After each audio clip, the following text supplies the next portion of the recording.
सत श्री अकाल जी। The खालस TV the emergency bulletin ਦੇ ਵਿੱਚ ਸਭ ਦਾ ਸਵਾਗਤ ਹੈ। ਮੈਂ ਹਰਸ਼ਰਨ ਕੌਰ। ਬੁਲੇਟਿਨ ਦੇ ਵਿੱਚ ਖਬਰਾਂ ਦੇ ਵਿਸਥਾਰ ਤੋਂ ਪਹਿਲਾਂ ਤੁਹਾਨੂੰ ਕੱਲ ਦੀ ਲੋਕ ਰਾਏ ਦਾ ਨਤੀਜਾ ਦੱਸ ਦਿੰਦੇ ਹਾਂ। ਲੋਕ ਰਾਏ ਸੀ ਕਿ ਚੀਨੀ ਮੀਡੀਆ ਨੇ ਮੋਦੀ ਸਰਕਾਰ ਦੇ ਖੇਤੀ ਕਾਨੂੰਨ ਰੱਦ ਕਰਨ ਦੇ ਫੈਸਲੇ ਨੂੰ ਮਜਬੂਰੀ ਵਾਲਾ ਸਮਝੌਤਾ ਦੱਸਿਆ ਹੈ ਤੇ ਸਲਾਹ ਦਿੱਤੀ ਹੈ ਕਿ ਮੋਦੀ ਸਰਕਾਰ ਫੌਜੀ ਬਲ ਵਧਾਉਣ ਤੋਂ ਪਹਿਲਾਂ ਕਿਸਾਨਾਂ ਦੀ ਗੱਲ ਸੁਣੇ। ਕਿੰਨੇ ਲੋਕ ਚੀਨ ਦੀ ਇਸ ਸਲਾਹ ਦੇ ਨਾਲ ਸਹਿਮਤ ਨੇ? ਅਸੀਂ ਪੁੱਛਿਆ ਸੀ ਤਾਂ 97% ਸਾਡੇ ਦਰਸ਼ਕਾਂ ਨੇ ਸਹਿਮਤੀ ਜਤਾਈ है, जबकि 3% दर्शकों को यह गल चंगी नहीं लगी चीन की। आज की लोक राय है कि 26 नवंबर नूं यानी कि कल नूं दिल्ली मोर्चियां दा 1 साल पूरा हो चलिया। इस वरेगंढ मौके जदों किसान अपनी हो रही जित का जश्न मना रहे ने, तुसीं किसानां नूं की कहना चाहुंदे हो? अपने सुनेहे दे विच जरूर लिखियो ते कल दे बुलेटिन दे विच असीं ओह सुनेहे जरूर पढ़न दी कोशिश करांगे। बुलेटिन दे विच खबरां विस्तार दे नाल। 26 नवंबर 2020 ਦਾ ਦਿਨ ਇਤਿਹਾਸ ਦੇ ਵਿੱਚ ਸੁਨਹਿਰੀ ਅੱਖਰਾਂ ਦੇ ਨਾਲ ਲਿਖਿਆ ਗਿਆ। ਇਸ ਦਿਨ ਕਿਸਾਨ ਪੰਜਾਬ ਤੇ ਹਰਿਆਣਾ ਤੋਂ ਦਿੱਲੀ ਨੂੰ ਰਵਾਨਾ ਹੋਏ ਸੀ ਤੇ ਇਹ ਰਵਾਨਗੀ ਕੋਈ ਆਮ ਰਵਾਨਗੀ ਨਹੀਂ ਸੀ, ਬਹੁਤ ਖਾਸ ਸੀ, ਜਿਨੇ ਆਪਣੇ ਮੁਕਾਮ ਤੇ ਪਹੁੰਚ ਕੇ ਹੀ ਮੁੱਕਣਾ ਸੀ। ਇਹ ਰਵਾਨਗੀ ਰੁਕਣ ਵਾਲੀ ਨਹੀਂ ਸੀ ਤੇ ਸਾਲ ਹੋਣ ਤੋਂ ਪਹਿਲਾਂ ਹੀ ਹਾਕਮ ਦੀ ਆਕੜ ਭੰਨੀ ਗਈ ਹੈ। ਹਾਕਮ ਝੁਕਿਆ ਹੈ, ਕਿਸਾਨਾਂ ਦੇ ਸਬਰ ਸਿਦਕ ਦੇ ਮੂਹਰੇ ਮਾਫੀ ਮੰਗ ਕੇ ਗੋਡੇ ਟੇਕ ਦਿੱਤੇ ਨੇ। ਸਭ ਨੂੰ ਪਤਾ ਸੀ ਕਿ ਇੱਕ ਦਿਨ ਹਾਕਮ ਨੂੰ ਝੁਕਣਾ ਹੀ ਪੈਣਾ, ਕਿਉਂਕਿ ਜਦੋਂ ਤੁਸੀਂ ਕਿਸੇ ਦੀ ਜਾਨ ਲੈਣ ਦੀ ਕੋਸ਼ਿਸ਼ ਕਰਦੇ ਹੋ ਤਾਂ ਜਾਨ ਬਚਾਉਣ ਦੀ ਖਾਤਰ ਅਗਲਾ ਇੱਕ ਵਾਰੀ ਗੱਲ ਨੂੰ ਜ਼ਰੂਰ ਚਿੰਬੜੂਗਾ ਤੇ ਹਕੂਮਤ ਨੇ ਤਾਂ ਇੱਕ ਨਹੀਂ ਬਲਕਿ ਕਰੋੜਾਂ ਲੋਕਾਂ ਦੀ ਧੌਣ ਮਰੋੜਨ ਦੀ ਕੋਸ਼ਿਸ਼ ਕੀਤੀ ਸੀ। ਤੇ ਫਿਰ ਜਦੋਂ ਉਹਨਾਂ ਸਾਰਿਆਂ ਨੇ ਇਕੱਠੇ ਹੋ ਕੇ ਹਾਕਮ ਦੇ ਘਰ ਨੂੰ ਹੀ ਘੇਰਾ ਪਾ ਲਿਆ ਤਾਂ ਪਾਸਾ ਪੁੱਠਾ ਪੈ ਗਿਆ। ਹਾਕਮ ਚੀਕਾਂ ਤਾਂ ਮਾਰ ਰਿਹਾ ਹੈ ਪਰ ਬਿਨਾਂ ਆਵਾਜ਼ ਤੋਂ, ਕਿਉਂਕਿ ਧੌਣ 'ਚ ਕਿੱਲਾ ਜੋ ਫਸਿਆ ਹੋਇਆ ਹੈ ਹੰਕਾਰ ਦਾ, ਹਉਮੈ ਦਾ, ਸੱਤਾ ਦੇ ਨਸ਼ੇ ਦਾ। ਖੈਰ, ਦੁਨੀਆ ਦੇ ਹਰ ਉਸ ਇਨਸਾਨ ਨੂੰ ਕਿਸਾਨਾਂ ਦੇ ਸੰਘਰਸ਼ ਦੀ ਜਿੱਤ ਦੀਆਂ ਮੁਬਾਰਕਾਂ ਜੋ ਸਵੇਰੇ ਸ਼ਾਮ ਅੰਨਦਾਤੇ ਦਾ ਬੀਜਿਆ ਤੇ ਪੈਦਾ ਕੀਤਾ ਨਿਵਾਲਾ ਮੂੰਹ 'ਚ ਪਾਉਂਦੇ ਨੇ। ਇਸ ਵਰ੍ਹੇਗੰਢ ਨੂੰ ਮਨਾਉਣ ਦੇ ਲਈ ਕਿਸਾਨਾਂ ਦੇ ਸੱਦੇ ਤੇ ਦਿੱਲੀ ਦੇ ਬਾਰਡਰਾਂ ਤੇ ਜਾਣ ਲਈ ਵੱਡੀ ਗਿਣਤੀ ਵਿੱਚ ਕਿਸਾਨ ਮਜ਼ਦੂਰ ਦਿੱਲੀ ਨੂੰ ਲਗਾਤਾਰ ਰਵਾਨਾ ਹੋ ਰਹੇ ਨੇ। ਇਹ ਰਵਾਨਗੀ 19 ਤਰੀਕ ਤੋਂ ਬਾਅਦ ਲਗਾਤਾਰ ਚਾਲੂ ਹੈ, ਜਿਸ ਦਿਨ ਗੁਰੂ ਨਾਨਕ ਸਾਹਿਬ ਪਾਤਸ਼ਾਹ ਦਾ ਪ੍ਰਕਾਸ਼ ਪੁਰਬ ਸੀ ਤੇ ਜਿਸ ਦਿਨ ਵੱਡਾ ਰਾਜਾ, ਇਸ ਦੁਨੀਆ ਦਾ ਜਿਹੜਾ ਵੱਡਾ ਰਾਜਾ ਜਿਸਨੂੰ ਕਿਸਾਨ ਹੰਕਾਰੀ ਰਾਜਾ ਕਹਿੰਦੇ ਸੀ, ਉਸ ਨੇ ਐਲਾਨ ਕਰ ਦਿੱਤਾ ਸੀ ਕਿ ਖੇਤੀ ਕਾਨੂੰਨ ਸਾਡੀ ਸਰਕਾਰ ਵਾਪਸ ਲੈ ਰਹੀ ਹੈ। ਸੋ ਰਵਾਨਾ ਹੋ ਰਹੇ ਨੇ ਜਥੇ। 25 ਨਵੰਬਰ ਰਾਤ ਤੱਕ ਰਵਾਨਗੀ ਦਾ ਸਿਲਸਿਲਾ ਜਾਰੀ ਰਿਹਾ। ਹਾਲਾਂਕਿ ਕਈ ਕਿਸਾਨ ਸ਼ੁੱਕਰਵਾਰ ਸਵੇਰੇ ਵੀ ਰਵਾਨਾ ਹੋਏ। ਸਾਰੇ ਬਾਰਡਰਾਂ ਤੇ ਦਿੱਲੀ ਮੋਰਚਿਆਂ ਦੀ ਵਰ੍ਹੇਗੰਢ ਮਨਾਈ ਜਾਏਗੀ। ਪੰਜਾਬ ਸਮੇਤ ਹਰਿਆਣਾ ਦੇ ਵੱਖ-ਵੱਖ ਹਿੱਸਿਆਂ ਤੋਂ ਕਿਸਾਨਾਂ ਤੇ ਕਿਸਾਨਾਂ ਦੇ ਹਮਾਇਤੀ ਲੋਕ ਰਵਾਨਾ ਹੋਏ। ਇਸ ਵਾਰੀ ਸਰੂਰ ਵੱਖਰਾ ਹੀ ਹੈ। ਪਹਿਲਾਂ ਹਾਕਮ ਦੇ ਮੂੰਹ ਵੱਲ ਝਾਕਦੇ ਜਾਂਦੇ ਸੀ, ਹਾਕਮ ਨੂੰ ਢਾਉਣ ਦੇ ਸਿਰੜ ਨਾਲ ਉਸ ਨੂੰ ਲਲਕਾਰਦੇ ਹੋਏ ਦਿੱਲੀ ਦੀ ਹਿੱਕ ਤੇ ਜਾ ਚੜ੍ਹਦੇ ਸੀ ਤੇ ਹੁਣ ਚਿਹਰਿਆਂ ਤੇ ਜਿੱਤ ਦੀ ਖੁਸ਼ੀ ਹੈ। ਇਸ ਇਤਿਹਾਸਿਕ ਦਿਨ ਮੌਕੇ ਸਲਾਮ ਉਹਨਾਂ ਸਾਰੇ 683 ਸੰਘਰਸ਼ੀ ਯੋਧਿਆਂ ਨੂੰ ਵੀ ਕਰਦੇ ਹਾਂ ਜਿਨ੍ਹਾਂ ਦੇ ਵਿੱਚ ਬੀਬੀਆਂ ਵੀ ਸ਼ਾਮਿਲ ਨੇ, ਜਿਹੜੇ ਸੰਘਰਸ਼ ਦੇ ਵਿੱਚ ਆਪਣੀਆਂ ਜਾਨਾਂ ਵਾਰ ਗਏ। ਉਹਨਾਂ ਦਾ ਵੱਡਾ ਯੋਗਦਾਨ ਹੈ। ਕਿਸਾਨਾਂ ਨੇ ਐਲਾਨ ਕਰ ਦਿੱਤਾ ਹੈ ਕਿ MSP ਦਾ ਗਰੰਟੀ ਦਾ ਜਿਹੜਾ ਕਾਨੂੰਨ ਹੈ, ਬਿਜਲੀ ਸੋਧ ਬਿੱਲ 2020 ਤੇ ਹੋਰ ਕਿਸਾਨੀ ਮੁੱਦਿਆਂ ਦੇ ਹੱਲ ਤੱਕ ਸਾਡਾ ਸੰਘਰਸ਼ ਜਾਰੀ ਰਹੇਗਾ। ਹਾਲਾਂਕਿ ਅੰਦਰ ਖਾਤੇ ਜਿਹੜੀਆਂ ਇਹ ਦੋ ਧਿਰਾਂ ਜ਼ਰੂਰ ਉੱਥੇ ਬਣੀਆਂ ਹੋਈਆਂ ਨੇ ਕਿਸਾਨੀ ਮੋਰਚਿਆਂ ਦੇ। ਗਰਾਊਂਡ ਰਿਪੋਰਟ ਜੇ ਤੁਸੀਂ ਜਾ ਕੇ ਦੇਖਦੇ ਹੋ ਤਾਂ ਕਿਸਾਨ ਲੀਡਰ ਜਿੱਥੇ ਕਹਿ ਰਹੇ ਨੇ ਕਿ ਅਸੀਂ MSP ਦਾ ਕਾਨੂੰਨ ਬਣਨ ਤੱਕ ਮੋਰਚੇ ਛੱਡ ਕੇ ਨਹੀਂ ਜਾਵਾਂਗੇ, ਉੱਥੇ ਇਹ ਵੀ ਕਨਸੂਆਂ ਮਿਲ ਰਹੀਆਂ ਨੇ। ਸਾਡੇ ਅੱਖੀਂ ਦੇਖਣ ਤੇ ਕੰਨੀ ਸੁਣਨ ਦੀਆਂ ਗੱਲਾਂ ਨੇ ਕਿ ਜਿਹੜੇ ਸਾਲ ਤੋਂ ਉੱਥੇ ਮੋਰਚਾ ਗੱਡ ਕੇ ਬੈਠੇ ਹੋਏ ਨੇ, ਜਿਨ੍ਹਾਂ ਨੇ ਅਸਲੀ ਸੰਘਰਸ਼ ਲੜਿਆ ਹੈ, ਕਿਉਂਕਿ ਬੈਠੇ ਤੋਂ ਬਿਨਾਂ ਸੰਘਰਸ਼ ਹੋ ਹੀ ਨਹੀਂ ਸਕਦਾ। ਜੇ ਕਿਸਾਨ ਲੀਡਰ ਕਹਿਣ ਕਿ ਅਸੀਂ ਇਕੱਲਾ ਕਿਸਾਨਾਂ ਨੂੰ ਵਾਪਸ ਭੇਜ ਦਿੰਦੇ ਹਾਂ, ਮੋਰਚੇ ਸਾਰੇ ਖਤਮ ਕਰ ਦਿੰਦੇ ਹਾਂ ਤੇ ਅਸੀਂ ਜਾ ਕੇ ਸਰਕਾਰ ਨਾਲ ਗੱਲ ਕਰਕੇ ਸੰਘਰਸ਼ ਜਿੱਤ ਲਵਾਂਗੇ, ਤਾਂ ਅਜਿਹਾ ਹੋ ਨਹੀਂ ਸਕਦਾ। ਸੰਘਰਸ਼ ਜਿੱਤਣ ਦੇ ਲਈ ਘਾਲਣੀ ਪੈਂਦੀ ਹੈ। ਸੋ ਜਿਹੜੇ ਬੈਠੇ ਆ ਇੱਕ ਸਾਲ ਤੋਂ, ਉਹਨਾਂ ਦੀ ਰਾਏ ਇਹ ਹੈ ਕਿ ਜਦੋਂ ਖੇਤੀ ਕਾਨੂੰਨ ਵਾਪਸ ਲੈ ਲਵੇਗੀ ਸਰਕਾਰ, ਕਈਆਂ ਦੀ ਜਿਹੜੀ ਰਾਏ ਹੈ ਉਹ ਇਹ ਹੈ ਵੱਡੀ ਗਿਣਤੀ ਦੇ ਵਿੱਚ ਕਿ ਉਦੋਂ ਉਹ ਮੋਰਚੇ ਉਥੋਂ ਖਾਲੀ ਕਰਕੇ ਵਾਪਸ ਚਲੇ ਜਾਣਗੇ ਤੇ ਪੂਰੀ ਦੁਨੀਆ ਦੇ ਵਿੱਚ ਇਸ ਗੱਲ ਦਾ ਇੱਕ ਵੱਡਾ ਮੈਸੇਜ ਜ਼ਰੂਰ ਜਾਏਗਾ ਕਿ ਕਿਸਾਨਾਂ ਨੇ ਆਪਣੇ ਸੰਘਰਸ਼ ਦੇ ਨਾਲ, ਲੰਬੇ ਤੇ ਸ਼ਾਂਤਮਈ ਸੰਘਰਸ਼ ਦੇ ਨਾਲ ਹਾਕਮ ਨੂੰ ਝੁਕਾ ਦਿੱਤਾ ਹੈ। ਸੋ ਪੰਜਾਬ ਤੇ ਹਰਿਆਣਾ ਦੋਵਾਂ ਸੂਬਿਆਂ ਤੋਂ ਹੀ ਨਹੀਂ ਬਲਕਿ ਦੇਸ਼ ਦੇ ਵੱਖ-ਵੱਖ ਸੂਬਿਆਂ ਤੋਂ ਕਿਸਾਨ ਦਿੱਲੀ ਵੱਲ ਨੂੰ ਵਧੇ ਹੈਗੇ ਨੇ। ਹਰਿਆਣਾ ਦੀਆਂ ਤਸਵੀਰਾਂ ਵੀ ਤੁਸੀਂ ਦੇਖ ਸਕਦੇ ਹੋ ਜਿੱਥੇ ਸਿਰਸਾ ਜ਼ਿਲ੍ਹੇ ਦੇ ਵਿੱਚ ਦਿੱਲੀ ਰਵਾਨਾ ਹੋਣ ਤੋਂ ਪਹਿਲਾਂ ਕਿਸਾਨ ਵੱਖ-ਵੱਖ ਪਿੰਡਾਂ ਤੋਂ ਸ਼ਹੀਦ ਭਗਤ ਸਿੰਘ ਸਟੇਡੀਅਮ ਤੇ ਨਹਿਰੂ ਪਾਰਕ ਦੇ ਵਿੱਚ ਇਕੱਠੇ ਹੋਏ ਤੇ ਇਥੋਂ ਸੈਂਕੜੇ ਵਾਹਨਾਂ ਦੇ ਜ਼ਰੀਏ ਭੰਗੜਾ ਪਾਉਂਦੇ ਹੋਏ ਕਿਸਾਨ ਜਿਹੜੇ ਹਰਿਆਣੇ ਦੇ ਉਹ ਦਿੱਲੀ ਰਵਾਨਾ ਹੋਏ। ਪੰਜਾਬ ਦੀਆਂ ਵੀ ਤਸਵੀਰਾਂ ਦਿਖਾ ਦਿੰਨੇ ਆ। ਵੱਖ-ਵੱਖ ਕਿਸਾਨ ਜਥੇਬੰਦੀਆਂ ਦੀ ਅਗਵਾਈ ਦੇ ਵਿੱਚ ਕਿਸਾਨਾਂ, ਮਜ਼ਦੂਰ, ਔਰਤਾਂ ਦੇ ਕਾਫਲੇ ਦਿੱਲੀ ਲਈ ਰਵਾਨਾ ਹੋਏ ਨੇ। ਟਰੈਕਟਰ ਟਰਾਲੀਆਂ ਰਾਹੀਂ, ਕਾਰਾਂ ਰਾਹੀਂ ਤੇ ਬਹੁਤ ਸਾਰੇ ਲੋਕ ਨੇ ਜਿਹੜੇ ਉਹ ਰੇਲ ਗੱਡੀਆਂ ਰਾਹੀਂ ਵੀ ਦਿੱਲੀ ਨੂੰ ਗਏ ਨੇ। ਛੱਤੀਸਗੜ੍ਹ ਦੇ ਗਰੀਆਬੰਦ ਜ਼ਿਲ੍ਹਾ ਤੋਂ 150 ਕਿਲੋਮੀਟਰ ਦੂਰ ਰਾਜਧਾਨੀ ਰਾਏਪੁਰ ਦੇ ਵਿੱਚ ਟਰੈਕਟਰ ਰੈਲੀ ਹੈ ਜਿਹੜੀ ਉਹ ਕੱਢੀ ਕਿਸਾਨਾਂ ਨੇ ਤੇ ਕਿਸਾਨਾਂ ਦੀ ਜਿਹੜੀ ਜਿੱਤ ਹੁੰਦੀ ਦਿਖ ਰਹੀ ਹੈ, ਜਿੱਤ ਵੱਲ ਵੱਧ ਰਹੇ ਨੇ ਕਿਸਾਨ। ਉਸ ਦਾ ਚਾਅ ਹੈ ਜਿਹੜਾ ਉਹ ਹੁੰਦਾ ਹੀ ਹੈ ਕਿਉਂਕਿ ਬਹੁਤ ਔਖਾ ਸੌਖਾ ਕਿਸਾਨਾਂ ਨੇ ਝੱਲੀਆਂ ਨੇ। ਕਿਸਾਨ ਲੀਡਰ ਰਾਕੇਸ਼ ਟਿਕੈਤ ਤੇਲੰਗਾਨਾ ਪਹੁੰਚੇ ਹੋਏ ਸੀ, ਜਿੱਥੇ ਉਹਨਾਂ ਨੇ ਇੱਕ ਵਾਰੀ ਫਿਰ ਸਰਕਾਰ ਨੂੰ ਯਾਦ ਕਰਾਇਆ ਹੈ ਕਿ ਸਾਡੀਆਂ ਸਾਰੀਆਂ ਮੰਗਾਂ ਪੂਰੀਆਂ ਨਹੀਂ ਹੋਈਆਂ। ਸਰਕਾਰ ਨੇ 3 ਖੇਤੀ ਕਾਨੂੰਨਾਂ ਨੂੰ ਰੱਦ ਕਰਨ ਦਾ ਫੈਸਲਾ ਤਾਂ ਲੈ ਲਿਆ, ਪਰ ਇਹਦੇ ਨਾਲ ਸਮੱਸਿਆ ਦਾ ਹੱਲ ਨਹੀਂ ਹੋਣਾ। ਕਿਸਾਨਾਂ ਦੀ ਜਿਹੜੀ ਵੱਡੀ ਸਮੱਸਿਆ ਉਹ ਹਾਲੇ ਉਸੇ ਤਰ੍ਹਾਂ ਖੜੀ ਹੈ, ਜਿਹਦੇ ਲਈ ਕਿਸਾਨ ਪਿਛਲੇ ਸਾਲਾਂ ਤੋਂ, ਦਹਾਕਿਆਂ ਤੋਂ ਲੜਦੇ ਆ ਰਹੇ ਨੇ। ਜਦੋਂ ਤੱਕ ਕੇਂਦਰ ਸਰਕਾਰ ਕਿਸਾਨਾਂ ਦੇ ਨਾਲ ਗੱਲਬਾਤ ਨਹੀਂ ਕਰੂਗੀ, MSP ਤੇ ਕਾਨੂੰਨ ਨਹੀਂ ਲਿਆਏਗੀ, ਉਦੋਂ ਤੱਕ ਸਾਡਾ ਪ੍ਰਦਰਸ਼ਨ ਜਾਰੀ ਰਹੇਗਾ। ਸੋ ਇਹ ਕਿਸਾਨਾਂ ਦੀ ਜਿਹੜੀ ਹੈਗੀ ਹੈ, ਮਤਲਬ ਕਿਸਾਨ ਲੀਡਰਾਂ ਦਾ ਜਿਹੜਾ ਫੈਸਲਾ ਹੈ ਉਹ ਇਹੀ ਹੈ ਤੇ ਬਾਰ-ਬਾਰ ਇਹੀ ਕਿਹਾ ਜਾ ਰਿਹਾ ਹੈ ਕਿ ਕਿਸਾਨ ਲੀਡਰਾਂ ਦੇ ਨਾਲ ਸਰਕਾਰ ਗੱਲ ਕਰੇ। ਕਿਸਾਨ ਮੋਰਚੇ ਦੇ ਵੱਲੋਂ ਹੈਦਰਾਬਾਦ ਦੇ ਵਿੱਚ ਇੱਕ ਮਹਾ ਧਰਨਾ ਜਿਹੜਾ ਉਹ ਕੀਤਾ ਗਿਆ 28 ਨਵੰਬਰ ਨੂੰ ਮੁੰਬਈ ਦੇ ਆਜ਼ਾਦ ਮੈਦਾਨ ਦੇ ਵਿੱਚ ਕਿਸਾਨ ਮਜ਼ਦੂਰ ਮਹਾ ਪੰਚਾਇਤ ਕਰਵਾਈ ਜਾਏਗੀ 26 ਨਵੰਬਰ ਦੇ ਪ੍ਰੋਗਰਾਮਾਂ ਤੋਂ ਬਾਅਦ। ਫਿਲਮ ਅਦਾਕਾਰਾ ਕੰਗਣਾ ਰਣੌਤ ਜਿਹੜੀ ਕਿ ਅਵਾ-ਤਵਾ ਬਿਆਨ ਦੇਣ ਕਰਕੇ ਪਿਛਲੇ ਲੰਬੇ ਸਮੇਂ ਤੋਂ ਚਰਚਾ ਦੇ ਵਿੱਚ ਹੈ, ਉਸ ਨੂੰ ਦਿੱਲੀ ਵਿਧਾਨ ਸਭਾ ਨੇ ਹੁਣ ਤਲਬ ਕੀਤਾ ਹੈ। ਦਿੱਲੀ ਵਿਧਾਨ ਸਭਾ ਦੀ ਸ਼ਾਂਤੀ ਤੇ ਸਦਭਾਵਨਾ ਦੀ ਕਮੇਟੀ ਹੈ, ਉਸਨੇ ਉਹਨੂੰ ਕਮੇਟੀ ਮੂਰੇ ਪੇਸ਼ ਹੋ ਕੇ ਕੰਗਣਾ ਦੇ ਖਿਲਾਫ ਜਿਹੜੀਆਂ ਸ਼ਿਕਾਇਤਾਂ ਮਿਲੀਆਂ ਨੇ ਉਹਦਾ ਸਪਸ਼ਟੀਕਰਨ ਦੇਣ ਦਾ ਨੋਟਿਸ ਜਾਰੀ ਕੀਤਾ ਹੈ ਕਿ ਕੰਗਣਾ ਇੱਥੇ ਆ ਕੇ ਆਪਣਾ ਸਪਸ਼ਟੀਕਰਨ ਦੇਵੇ। ਕਮੇਟੀ ਨੇ ਕਿਹਾ ਕਿ ਸਾਨੂੰ ਕੰਗਣਾ ਰਣੌਤ ਵੱਲੋਂ ਇੰਸਟਾਗ੍ਰਾਮ ਦੀਆਂ ਪੋਸਟਾਂ ਤੇ ਸਿੱਖਾਂ ਵਿਰੁੱਧ ਅਪਮਾਨਜਨਕ ਅਤੇ ਇਤਰਾਜ਼ਯੋਗ ਪੋਸਟਾਂ ਪਾਉਣ ਦੀਆਂ ਸ਼ਿਕਾਇਤਾਂ ਮਿਲੀਆਂ ਨੇ। ਸ਼ਿਕਾਇਤ ਕਰਨ ਵਾਲਿਆਂ ਦੇ ਮੁਤਾਬਿਕ ਕੰਗਣਾ ਰਣੌਤ ਨੇ ਕਥਿਤ ਤੌਰ ਤੇ ਆਪਣੀਆਂ ਪੋਸਟਾਂ ਦੇ ਨਾਲ ਸਿੱਖ ਭਾਈਚਾਰੇ ਦੇ ਲੋਕਾਂ ਦੀਆਂ ਭਾਵਨਾਵਾਂ ਨੂੰ ਠੇਸ ਪਹੁੰਚਾਈ ਹੈ। ਸਾਰੇ ਭਾਈਚਾਰੇ ਦਾ ਨਿਰਾਦਰ ਕਰਨ ਨਾਲ ਦਿੱਲੀ ਦੀ ਸ਼ਾਂਤੀ ਤੇ ਸਦਭਾਵਨਾ ਭੰਗ ਹੋ ਸਕਦੀ ਹੈ। ਦਰਅਸਲ ਕੰਗਣਾ ਨੇ ਸਿੱਖਾਂ ਬਾਰੇ ਕਿਹਾ ਸੀ ਕਿ ਦੇਸ਼ ਦੀ ਸਾਬਕਾ ਪ੍ਰਧਾਨ ਮੰਤਰੀ ਇੰਦਰਾ ਗਾਂਧੀ ਨੇ ਸਿੱਖਾਂ ਨੂੰ ਆਪਣੇ ਪੈਰਾਂ ਦੇ ਥੱਲੇ ਮੱਛਰਾਂ ਵਾਂਗੂ ਰਗੜ ਕੇ ਰੱਖ ਦਿੱਤਾ ਸੀ ਤੇ ਜਿਹੜੀ ਦਿੱਲੀ ਵਿਧਾਨ ਸਭਾ ਦੀ ਇਹ ਸ਼ਾਂਤੀ ਤੇ ਸਦਭਾਵਨਾ ਕਮੇਟੀ ਹੈ ਉਸ ਦੇ ਕੋਲੇ ਅਧਿਕਾਰ ਹੈ, ਉਹਨਾਂ ਸਥਿਤੀਆਂ ਤੇ ਕਾਰਨਾਂ ਤੇ ਵਿਚਾਰ ਕਰਨ ਦਾ ਅਧਿਕਾਰ ਹੈ ਜੋ ਕੌਮੀ ਰਾਜਧਾਨੀ ਵਿੱਚ ਫਿਰਕੂ ਸਦਭਾਵਨਾ ਨੂੰ ਵਿਗਾੜ ਸਕਦੇ ਨੇ। ਇਸ ਦੇ ਨਾਲ ਹੀ ਆਪਸੀ ਸਦਭਾਵਨਾ ਕਾਇਮ ਕਰਨ ਲਈ ਕਮੇਟੀ ਅਜਿਹੇ ਮਸਲਿਆਂ ਨੂੰ ਰੋਕਣ ਤੇ ਸਥਿਤੀ ਨਾਲ ਨਜਿੱਠਣ ਲਈ ਕਾਰਵਾਈ ਵੀ ਕਰ ਸਕਦੀ ਹੈ। ਇਸ ਕਮੇਟੀ ਨੂੰ ਮਾਨਤਾ ਦਿੰਦੇ ਹੋਏ ਭਾਰਤ ਦੀ ਸੁਪਰੀਮ ਕੋਰਟ ਨੇ ਕਮੇਟੀ ਦੀਆਂ ਸਿਫਾਰਸ਼ੀ ਸ਼ਕਤੀਆਂ ਨੂੰ ਵੀ ਬਰਕਰਾਰ ਰੱਖਿਆ ਹੈ, ਜਿਨ੍ਹਾਂ ਦੀ ਵਰਤੋਂ ਬਿਹਤਰ ਸ਼ਾਸਨ ਲਈ ਕੀਤੀ ਜਾ ਸਕਦੀ ਹੈ। ਕੇਂਦਰੀ ਜਾਂਚ ਏਜੰਸੀ ED ਯਾਨੀ ਕਿ ਐਨਫੋਰਸਮੈਂਟ ਡਾਇਰੈਕਟੋਰੇਟ ਨੇ ਪੰਜਾਬ ਦੀਆਂ ਕਰੀਬ 8 ਤੋਂ ਵੱਧ ਥਾਵਾਂ ਤੇ ਛਾਪਾ ਮਾਰਿਆ। ED ਨੇ 2017 ਦੇ ਵਿੱਚ ਪੰਜਾਬ ਦੀ ਸਟੇਟ ਵਿਜੀਲੈਂਸ ਬਿਊਰੋ ਦੇ ਵੱਲੋਂ ਜਿਹੜਾ ਕੇਸ ਦਰਜ ਕੀਤਾ ਗਿਆ ਹੈ ਉਸ ਦੇ ਆਧਾਰ ਤੇ ਛਾਪੇਮਾਰੀ ਕੀਤੀ। ਸ਼੍ਰੋਮਣੀ ਅਕਾਲੀ ਦਲ ਦੇ ਕਈ ਸੀਨੀਅਰ ਲੀਡਰਾਂ ਦੇ ਸੰਪਰਕ ਦੇ ਵਿੱਚ ਕੁਝ ਠੇਕੇਦਾਰ ਨੇ, ਉਹਨਾਂ ਦੇ ਖਿਲਾਫ ਇਹ ਕਾਰਵਾਈ ਕੀਤੇ ਜਾਣ ਦੀਆਂ ਖਬਰਾਂ ਮਿਲੀਆਂ।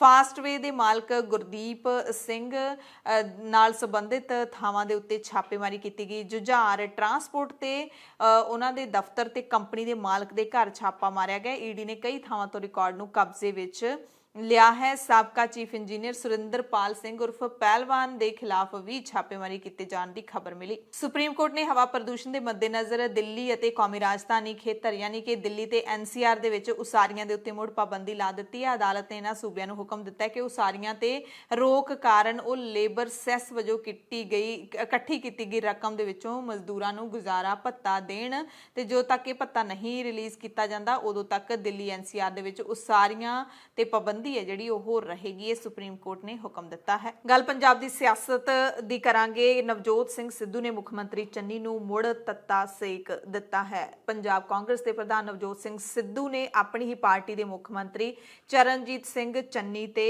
ਮੁੜ ਹਮਲੇ ਕੀਤੇ ਨੇ। ਪੰਜਾਬ ਦੇ ਵਿੱਚ ਨਵੇਂ AG ਅਤੇ ਪੰਜਾਬ ਪੁਲਿਸ ਦੇ ਮੁਖੀ ਦੀ ਨਿਯੁਕਤੀ ਨੂੰ ਲੈ ਕੇ ਉਹਨਾਂ ਨੇ ਹਮਲਿਆਂ ਦੀ ਸ਼ੁਰੂਆਤ ਕੀਤੀ ਸੀ। ਬਾਅਦ ਵਿੱਚ ਰੇਤ ਮਾਫੀਆ ਨੂੰ ਲੈ ਕੇ ਮੁੱਖ ਮੰਤਰੀ ਨੂੰ ਘੇਰਨ ਲੱਗ ਪਏ ਸੀ। 2 ਦਿਨ ਪਹਿਲਾਂ ਲੁਧਿਆਣਾ ਵਿੱਚ ਉਹਨਾਂ ਨੇ CM ਚੰਨੀ ਦੀ ਹਾਜ਼ਰੀ ਦੇ ਵਿੱਚ ਚੰਨੀ ਦੇ ਹੀ ਦਾਅਵਿਆਂ ਦੀ ਫੂਕ ਕੱਢ ਦਿੱਤੀ ਸੀ। ਸਿੱਧੂ ਨੇ ਮੁੜ ਚੇਤਾਵਨੀ ਦਿੱਤੀ ਹੈ ਕਿ ਜੇਕਰ STF ਦੀ ਰਿਪੋਰਟ ਨਾ ਖੋਲੀ ਗਈ ਤਾਂ ਉਹ ਮਰਨ ਵਰਤ ਤੇ ਬਹਿ ਜਾਣਗੇ। ਮੋਗਾ ਦੇ ਵਿੱਚ ਇੱਕ ਰੈਲੀ ਨੂੰ ਸੰਬੋਧਨ ਕਰ ਰਹੇ ਸੀ ਸਿੱਧੂ। ਉਹਨਾਂ ਕਿਹਾ ਕਿ ਪਾਰਟੀ ਦੇ ਨਿਰਦੇਸ਼ਾਂ ਤੇ ਮੈਂ ਚੱਲਦਾ ਹਾਂ, ਜੇਕਰ ਨਸ਼ਿਆਂ ਦੀ STF ਦੀ ਰਿਪੋਰਟ ਨਾ ਖੋਲੀ ਗਈ ਤਾਂ ਮੈਂ ਮਰਨ ਵਰਤ ਤੇ ਬੈਠ ਜਾਊਂਗਾ। ਦਾਅਵਾ ਕੀਤਾ ਕਿ ਅਦਾਲਤ ਨੇ ਹਦਾਇਤ ਕੀਤੀ ਹੈ ਕਿ ਇਸ ਰਿਪੋਰਟ ਨੂੰ ਖੋਲ ਕੇ ਜ਼ਿੰਮੇਦਾਰ ਵਿਅਕਤੀਆਂ ਖਿਲਾਫ ਕਾਰਵਾਈ ਕੀਤੀ ਜਾਵੇ। ਸਿੱਧੂ ਇਸ ਤੋਂ ਪਹਿਲਾਂ AG ਅਤੇ DGP ਦੀ ਨਿਯੁਕਤੀ ਨੂੰ ਲੈ ਕੇ ਵੀ ਸਰਕਾਰ ਨਾਲ ਭਿੜ ਚੁੱਕੇ ਨੇ। ਸਿੱਧੂ ਨੇ ਕਿਹਾ ਕਿ ਪੰਜਾਬ ਸਿਰ 7 ਲੱਖ ਕਰੋੜ ਦਾ ਕਰਜ਼ਾ ਹੈ। ਕਰਜ਼ੇ ਨੂੰ ਲੈ ਕੇ ਅਸੀਂ ਕਰਜ਼ਾ ਲਾ ਰਹੇ ਹਾਂ। ਕਰਜ਼ਾ ਮੋੜਨ ਦੀ ਬਜਾਏ ਕੋਈ ਇਹ ਕਿਉਂ ਨਹੀਂ ਕਹਿੰਦਾ ਕਿ ਭਵਿੱਖ ਦੇ ਵਿੱਚ ਕਰਜ਼ਾ ਨਹੀਂ ਚੜਨ ਦੇਵਾਂਗੇ। ਸਿੱਧੂ ਨੇ ਕਿਹਾ ਕਿ ਸਰਕਾਰ ਨੂੰ ਰੇਤੇ ਚੋਂ 2000 ਕਰੋੜ ਤੇ ਸ਼ਰਾਬ ਚੋਂ 20000 ਕਰੋੜ ਰੁਪਏ ਮੈਂ ਕਮਾ ਕੇ ਦੇਵਾਂਗਾ ਜੇ ਕੋਈ ਮੇਰੀ ਗੱਲ ਮੰਨੇ। ਤੇ ਨਵਜੋਤ ਸਿੰਘ ਸਿੱਧੂ ਨੇ ਕੇਬਲ ਮਾਫੀਆ ਨੂੰ ਲੈ ਕੇ ਵੀ ਟਵੀਟ ਦਾਗੇ। ਸਿੱਧੂ ਨੇ ਕਈ ਟਵੀਟ ਕੀਤੇ ਨੇ। ਕਹਿੰਦੇ UPA ਸਰਕਾਰ ਨੇ ਭਾਰਤ ਦੀ ਸਮਾਜਿਕ ਤੇ ਆਰਥਿਕ ਹਾਲਤ ਨੂੰ ਬਦਲਣ ਲਈ ਨੀਤੀਆਂ ਤਿਆਰ ਕੀਤੀਆਂ। ਇਤਿਹਾਸ ਦੱਸਦਾ ਹੈ ਕਿ ਦਿਲ ਖਿੱਚਵੇਂ ਉਪਾਅ ਨੇ ਜਿਹੜੇ ਉਹ ਲੰਬੇ ਸਮੇਂ ਤੱਕ ਲੋਕਾਂ ਨੂੰ ਨੁਕਸਾਨ ਹੀ ਪਹੁੰਚਾਉਂਦੇ ਨੇ। ਸੱਚੇ ਨੇਤਾ ਕਦੇ ਸਬਜ਼ਵਾਗ ਨਹੀਂ ਦਿਖਾਉਂਦੇ, ਸਗੋਂ ਸਮਾਜ ਅਤੇ ਆਰਥਿਕਤਾ ਦੀ ਨੀਂਹ ਬਣਾਉਣ ਤੇ ਧਿਆਨ ਦਿੰਦੇ ਨੇ, ਮਜ਼ਬੂਤੀ ਹੈ ਜਿਹੜੀ ਉਹ ਦਿੰਦੇ ਨੇ। ਕਹਿੰਦੇ ਸਿਹਰਾ ਲੈਣ ਦੇ ਨਾਲ ਖੇਡ ਨਹੀਂ ਚੱਲਣੀ। ਇਹ ਸਕੀਮਾਂ ਸਮਾਜ ਤੇ ਕਰਜ਼ੇ ਅਤੇ ਮੰਦੇ ਆਰਥਿਕ ਵਿਕਾਸ ਦਾ ਬੋਝ ਪਾ ਦਿੰਦੀਆਂ ਨੇ। ਪੰਜਾਬ ਮਾਡਲ ਅੱਗੇ ਵਧਣ ਦਾ ਇੱਕੋ ਇੱਕ ਰਾਹ ਹੈ। ਕਹਿੰਦੇ 2017 ਦੇ ਵਿੱਚ ਜੋ ਮੁੱਖ ਮੰਤਰੀ ਕੈਪਟਨ ਹੁੰਦੇ ਸੀ, ਉਦੋਂ ਮੈਂ ਪੰਜਾਬ ਕੈਬਨਿਟ ਨੂੰ ਪੰਜਾਬ ਮਨੋਰੰਜਨ ਟੈਕਸ ਬਿੱਲ ਦੇ ਵਿੱਚ ਪੰਜਾਬ ਮਾਡਲ ਦੀ ਝਲਕ ਦਿਖਾਈ ਸੀ। ਬਾਦਲਾਂ ਦੇ ਨਾਲ ਆਪਣੀ ਹਿੱਸੇਦਾਰੀ ਬਚਾਉਣ ਲਈ ਕੈਪਟਨ ਅਮਰਿੰਦਰ ਸਿੰਘ ਨੇ ਉਸ ਵਕਤ ਮੇਰੇ ਪ੍ਰਸਤਾਵਿਤ ਕਾਨੂੰਨ ਨੂੰ ਰੋਕ ਦਿੱਤਾ ਸੀ ਤੇ ਜੇ ਉਹ ਕਾਨੂੰਨ ਲਾਗੂ ਹੋ ਜਾਂਦਾ ਤਾਂ ਫਾਸਟਵੇ ਦਾ ਏਕਾਧਿਕਾਰ ਖਤਮ ਹੋ ਜਾਣਾ ਸੀ। ਸਿੱਧੂ ਨੇ ਸਲਾਹ ਦਿੱਤੀ ਹੈ ਕਿ ਸਥਾਨਕ ਆਪਰੇਟਰਾਂ ਨੂੰ ਮਜ਼ਬੂਤ ਕਰਨ ਲਈ ਕੇਬਲ ਮਾਫੀਆ ਨੂੰ ਖਤਮ ਕਰਕੇ ਫਾਸਟਵੇ ਦਾ ਏਕਾਧਿਕਾਰ ਤੋੜ ਕੇ ਤੇ ਇਸ ਦੇ ਬਕਾਇਆ ਟੈਕਸ ਸਰਕਾਰ ਨੂੰ ਅਦਾ ਕਰਵਾਏ ਜਾਣ, ਤਾਂ ਹੀ ਸਸਤੇ ਕਨੈਕਸ਼ਨਾਂ ਦਾ ਲਾਭ ਲੋਕਾਂ ਨੂੰ ਦਿੱਤਾ ਜਾ ਸਕਦਾ ਹੈ, ਸਬਜ਼ਬਾਗ ਦਿਖਾ ਕੇ ਨਹੀਂ। ਮੈਂ ਠੋਸ ਨੀਤੀ ਆਧਾਰਿਤ ਪੰਜਾਬ ਮਾਡਲ ਲੈ ਕੇ ਆਵਾਂਗਾ ਜਿਹੜਾ ਕਿ ਬਾਦਲਾਂ ਦੇ ਬਣਾਏ ਕੇਬਲ ਮਾਫੀਆ ਵਰਗੇ ਅਜਾਰੇਦਾਰਾਂ ਤੋਂ ਛੁਟਕਾਰਾ ਦਿਵਾਏਗਾ। ਮੁਫਤੋਂ ਮੁਫਤੀ ਦੀ ਖੇਡ ਸਰਕਾਰੀ ਖਜ਼ਾਨੇ ਨੂੰ ਖਾਲੀ ਕਰ ਦੂਗੀ, ਲੋਕਾਂ ਤੋਂ ਰੋਜ਼ੀ ਰੋਟੀ ਖੋਹ ਲਊਗੀ, ਪਰ ਗਰੀਬਾਂ ਨੂੰ ਉੱਚਾ ਚੁੱਕਣ ਤੇ ਫਾਸਟਵੇ ਵਰਗੇ ਮਲਟੀਪਲ ਸਿਸਟਮ ਆਪਰੇਟਰਾਂ ਦੇ ਜ਼ੁਲਮ ਨੂੰ ਖਤਮ ਕਰਨ ਲਈ ਇਹ ਕੁਝ ਨਹੀਂ ਕਰ ਸਕੇਗੀ ਮੁਫਤੋਂ ਮੁਫਤੀ ਦੀ ਖੇਡ, ਬਲਕਿ ਸਾਨੂੰ ਸਿਸਟਮ ਨੂੰ ਮਜ਼ਬੂਤ ਕਰਨਾ ਪਏਗਾ, ਜੜ੍ਹਾਂ ਤੋਂ ਸਟਰੋਂਗ ਕਰਨਾ ਪਏਗਾ। ਉਧਰ ਨਵਜੋਤ ਸਿੰਘ ਸਿੱਧੂ ਦੇ ਖਿਲਾਫ ਮਾਣਹਾਨੀ ਦੀ ਕਾਰਵਾਈ ਨੂੰ ਲੈ ਕੇ ਦਾਖਲ ਅਰਜ਼ੀ ਤੇ ਵੀਰਵਾਰ ਨੂੰ ਮੁੜ ਹਰਿਆਣਾ ਦੇ ਐਡਵੋਕੇਟ ਜਨਰਲ ਮੂਰੇ ਸੁਣਵਾਈ ਹੋਈ। AG ਨੇ ਵਕੀਲ ਪਰਮਜੀਤ ਸਿੰਘ ਦੀਆਂ ਦਲੀਲਾਂ ਸੁਣੀਆਂ ਤੇ ਅਗਲੀ ਸੁਣਵਾਈ 10 ਨਵੰਬਰ ਨੂੰ ਹੋਵੇਗੀ। ਵਿਦਿਅਕ ਖੇਤਰ ਨੂੰ ਲੈ ਕੇ ਹੋ ਰਹੀ ਸਿਆਸਤ ਦੇ ਵਿੱਚ ਹੁਣ ਦੋ ਲੀਡਰ ਆਮੋ ਸਾਹਮਣੇ ਹੋ ਗਏ ਨੇ। ਦਰਅਸਲ ਕੇਜਰੀਵਾਲ ਦੇ ਵੱਲੋਂ ਪੰਜਾਬ ਆ ਕੇ ਦਿੱਲੀ ਦੇ ਸਿੱਖਿਆ ਸਿਸਟਮ ਦੇ ਹਰ ਵਾਰੀ ਗੁਣਗਾਨ ਕੀਤੇ ਜਾਂਦੇ ਨੇ। ਪੰਜਾਬ ਦੇ ਸਿੱਖਿਆ ਸਿਸਟਮ ਨੂੰ ਹਮੇਸ਼ਾ ਭੰਡਿਆ ਜਾਂਦਾ ਹੈ। ਇਸ ਵਾਰੀ ਪੰਜਾਬ ਦੇ ਸਿੱਖਿਆ ਮੰਤਰੀ ਪ੍ਰਗਟ ਸਿੰਘ ਨੇ ਕੇਜਰੀਵਾਲ ਨੂੰ ਤਿੱਖੇ ਜਵਾਬ ਦਿੱਤੇ ਨੇ। ਪ੍ਰਗਟ ਸਿੰਘ ਨੇ ਦਿੱਲੀ ਦੇ ਮੁੱਖ ਮੰਤਰੀ ਅਰਵਿੰਦ ਕੇਜਰੀਵਾਲ ਨੂੰ ਚੁਣੌਤੀ ਦਿੰਦਿਆਂ ਕਿਹਾ ਕਿ ਕੇਜਰੀਵਾਲ ਇਹ ਦੱਸਣ ਕਿ ਇਸ ਜ਼ਮੀਨ ਤੇ ਉਹ ਕਿਹੜੀ ਕ੍ਰਾਂਤੀ ਲਿਆਉਣਗੇ ਜਿਸ ਨੂੰ ਸਦੀਆਂ ਤੋਂ ਸੱਭਿਅਤਾ ਦਾ ਧੁਰਾ ਮੰਨਿਆ ਜਾਂਦਾ ਹੈ, ਜਿਸ ਨੇ ਲੋਕਾਂ ਨੂੰ ਪੜ੍ਹਨਾ ਤੇ ਲਿਖਣਾ ਸਿਖਾਇਆ ਪੰਜਾਬ ਦੀ ਧਰਤੀ ਨੇ। ਪ੍ਰਗਟ ਸਿੰਘ ਨੇ ਕਿਹਾ ਕਿ ਕੇਜਰੀਵਾਲ ਵੱਲੋਂ ਵਰਤਿਆ ਜਾਣ ਵਾਲਾ ਇੱਕ ਹੋਰ ਹੋਛਾ ਢੰਗ ਹੈ ਤੇ ਕੇਜਰੀਵਾਲ ਨੂੰ ਪੰਜਾਬ ਬਾਰੇ ਕੁਝ ਨਹੀਂ ਪਤਾ। ਸ਼ਾਇਦ ਕੇਜਰੀਵਾਲ ਇਹ ਤੱਥ ਭੁੱਲ ਗਏ ਨੇ ਕਿ ਉਹ ਉਸੇ ਜ਼ਮੀਨ ਦੇ ਲੋਕਾਂ ਨੂੰ ਵਰਗਲਾਉਣ ਦੀ ਕੋਸ਼ਿਸ਼ ਕਰ ਰਹੇ ਨੇ ਜਿੱਥੇ ਵੇਦਾਂ, ਉਪਨਿਸ਼ਦਾਂ ਤੇ ਹੋਰ ਗ੍ਰੰਥਾਂ ਦੀ ਰਚਨਾ ਹੋਈ, ਜਿੱਥੇ ਸ੍ਰੀ ਗੁਰੂ ਗ੍ਰੰਥ ਸਾਹਿਬ ਜੀ ਦੀ ਕਾਫੀ ਸਾਰੀ ਬਾਣੀ ਰਚੀ ਗਈ। ਉਸ ਤੋਂ ਬਾਅਦ ਕਿਤੇ ਜਾ ਕੇ ਲੋਕਾਂ ਨੂੰ ਪੜ੍ਹਨ ਤੇ ਲਿਖਣ ਦੀ ਜਾਚ ਆਈ। ਪ੍ਰਗਟ ਸਿੰਘ ਨੇ ਕਿਹਾ ਕਿ ਪੰਜਾਬ ਉਹ ਧਰਤੀ ਹੈ ਜਿੱਥੇ ਮਹਾਨ ਗੁਰੂ ਸਾਹਿਬਾਨ ਦੀ ਬਾਣੀ ਸ੍ਰੀ ਗੁਰੂ ਗ੍ਰੰਥ ਸਾਹਿਬ ਵਿੱਚ ਦਰਜ ਹੈ, ਲੋਕਾਂ ਨੂੰ ਜੀਵਨ ਦੇ ਵਿੱਚ ਮਾਰਗਦਰਸ਼ਨ ਦੇ ਰਹੀ ਹੈ। ਦਿੱਲੀ ਦੇ ਮੁੱਖ ਮੰਤਰੀ ਦੇ ਧਿਆਨ ਦੇ ਵਿੱਚ ਕਹਿੰਦੇ ਮੈਂ ਇਹ ਤੱਥ ਲਿਆਉਣਾ ਚਾਹੁੰਦਾ ਕਿ ਇਸ ਸਾਲ ਦੇ ਸ਼ੁਰੂ ਵਿੱਚ ਜਾਰੀ ਕੀਤੇ ਗਏ ਨੈਸ਼ਨਲ ਪਰਫਾਰਮੈਂਸ ਗ੍ਰੇਡਿੰਗ ਇੰਡੈਕਸ ਦੇ ਵਿੱਚ ਪੰਜਾਬ ਪਹਿਲੇ ਨੰਬਰ ਤੇ ਸੀ ਜਦਕਿ ਦਿੱਲੀ 6ਵੇਂ ਸਥਾਨ ਤੇ ਸੀ। ਪਰ ਇਹ ਵੀ ਸੱਚਾਈ ਹੈ ਕਿ ਪਰਫਾਰਮੈਂਸ ਦੇ ਵਿੱਚ ਪੰਜਾਬ ਪਹਿਲੇ ਤੇ ਸੀ, ਯਾਨੀ ਕਿ ਜਿਹੜਾ ਸਕੂਲਾਂ ਦਾ ਇਨਫਰਾਸਟ੍ਰਕਚਰ ਹੈ, ਪਰ ਜਿਹੜੀ ਪੜ੍ਹਾਈ ਹੈਗੀ ਆ ਉਹਦੇ ਵਿੱਚ ਪੰਜਾਬ ਪਹਿਲੇ ਥਾਂ ਤੇ ਨਹੀਂ ਸੀ। ਪ੍ਰਗਟ ਸਿੰਘ ਨੇ ਕਿਹਾ ਕਿ ਅਰਵਿੰਦ ਕੇਜਰੀਵਾਲ ਨੂੰ ਪੰਜਾਬ ਬਾਰੇ ਗਲਤ ਤੇ ਅਧੂਰੀ ਜਾਣਕਾਰੀ ਹੈ, ਇਸ ਲਈ ਮੈਂ ਦੱਸਣਾ ਚਾਹੁੰਦਾ ਕਿ ਪੰਜਾਬ ਸਰਕਾਰ ਦਸੰਬਰ ਦੇ ਅਖੀਰ ਤੱਕ 20,000 ਤੋਂ ਵੱਧ ਅਧਿਆਪਕਾਂ ਦੀ ਭਰਤੀ ਕਰਨ ਦੀ ਪ੍ਰਕਿਰਿਆ ਦੇ ਅਧੀਨ ਹੈ। ਇਹ ਭਰਤੀਆਂ ਪਹਿਲਾਂ ਹੀ ਰੈਗੂਲਰ ਕੀਤੇ 8,886 ਅਧਿਆਪਕਾਂ ਤੋਂ ਅਲੱਗ ਨੇ। ਇਸ ਤੋਂ ਇਲਾਵਾ 1,117 ਸਟਾਫ ਮੈਂਬਰਾਂ ਨੂੰ ਤਰੱਕੀ ਦਿੱਤੀ ਗਈ ਹੈ ਤੇ ਹੋਰ ਪ੍ਰਕਿਰਿਆ ਅਧੀਨ ਨੇ। ਪਰ ਇਹ ਵੀ ਸੱਚ ਹੈ ਕਿ ਪੰਜਾਬ ਦੇ ਵਿੱਚ ਬੇਰੁਜ਼ਗਾਰ ਅਧਿਆਪਕ, ਕੱਚੇ ਅਧਿਆਪਕ ਤੇ ਰੈਗੂਲਰ ਅਧਿਆਪਕ ਵੀ ਕਿਤੇ ਨਾ ਕਿਤੇ ਆਪਣੀਆਂ ਮੰਗਾਂ ਨੂੰ ਲੈ ਕੇ ਸੜਕਾਂ ਤੇ ਬੈਠੇ ਨੇ। ਪ੍ਰਗਟ ਸਿੰਘ ਨੇ ਕਿਹਾ ਕਿ ਮੈਂ ਅਰਵਿੰਦ ਕੇਜਰੀਵਾਲ ਨੂੰ ਬੇਨਤੀ ਕਰਦਾ ਕਿ ਉਹ ਵਿਦੇਸ਼ਾਂ ਵਿੱਚ ਸਿਖਲਾਈ ਵਰਗੀਆਂ ਚਾਲਾਂ ਵਰਤ ਕੇ ਵਿੱਦਿਆ ਦੇ ਮੁੱਦੇ ਤੇ ਪੰਜਾਬ 'ਚ ਸਿਆਸਤ ਨਾ ਖੇਡਣ। ਫਿਰੋਜ਼ਪੁਰ ਤੋਂ ਖਬਰ ਹੈ ਜਿੱਥੇ ਗੁਰੂ ਹਰਸਹਾਏ ਦੇ ਵਿੱਚ ਬੇਰੁਜ਼ਗਾਰ ET ਟੈਟ ਪਾਸ ਅਧਿਆਪਕਾਂ ਨੇ ਪੰਜਾਬ ਦੇ ਮੁੱਖ ਮੰਤਰੀ ਚਰਨਜੀਤ ਸਿੰਘ ਚੰਨੀ ਦੀ ਫੇਰੀ ਦੌਰਾਨ ਤਿੱਖਾ ਵਿਰੋਧ ਕੀਤਾ।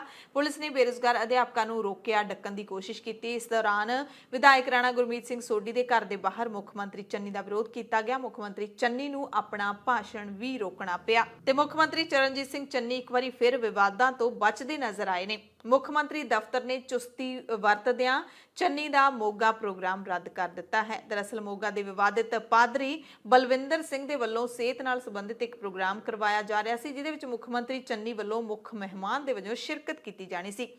ਪ੍ਰਬੰਧਕਾਂ ਨੇ ਚੰਨੀ ਦੀ ਫੋਟੋ ਵਾਲੇ ਪੋਸਟਰ ਛਾਪ ਕੇ ਪ੍ਰਚਾਰ ਵੀ ਕਰ ਦਿੱਤਾ ਸੀ ਤੇ ਇੱਕ ਦਿਨ ਪਹਿਲਾਂ ਤੋਂ ਲਗਾਤਾਰ ਇਹ ਪੋਸਟਰ ਨੇ ਜਿਹੜੇ ਉਹ ਸੋਸ਼ਲ ਮੀਡੀਆ ਦੇ ਉੱਤੇ ਕਾਫੀ ਵਾਇਰਲ ਵੀ ਹੋ ਰਹੇ ਸੀ ਤੇ ਮੇਜ਼ਬਾਨ ਪਾਦਰੀ ਬਲਵਿੰਦਰ ਸਿੰਘ ਦਾ ਕਹਿਣਾ ਹੈ ਕਿ ਉਸਨੇ ਮੁੱਖ ਮੰਤਰੀ ਨੂੰ ਫੋਨ ਕਰਕੇ ਨਿੱਜੀ ਤੌਰ ਤੇ ਸੱਦਾ ਦਿੱਤਾ ਸੀ, ਜਿਸ ਲਈ ਚੰਨੀ ਨੇ ਸਹਿਮਤੀ ਵੀ ਦੇ ਦਿੱਤੀ ਸੀ।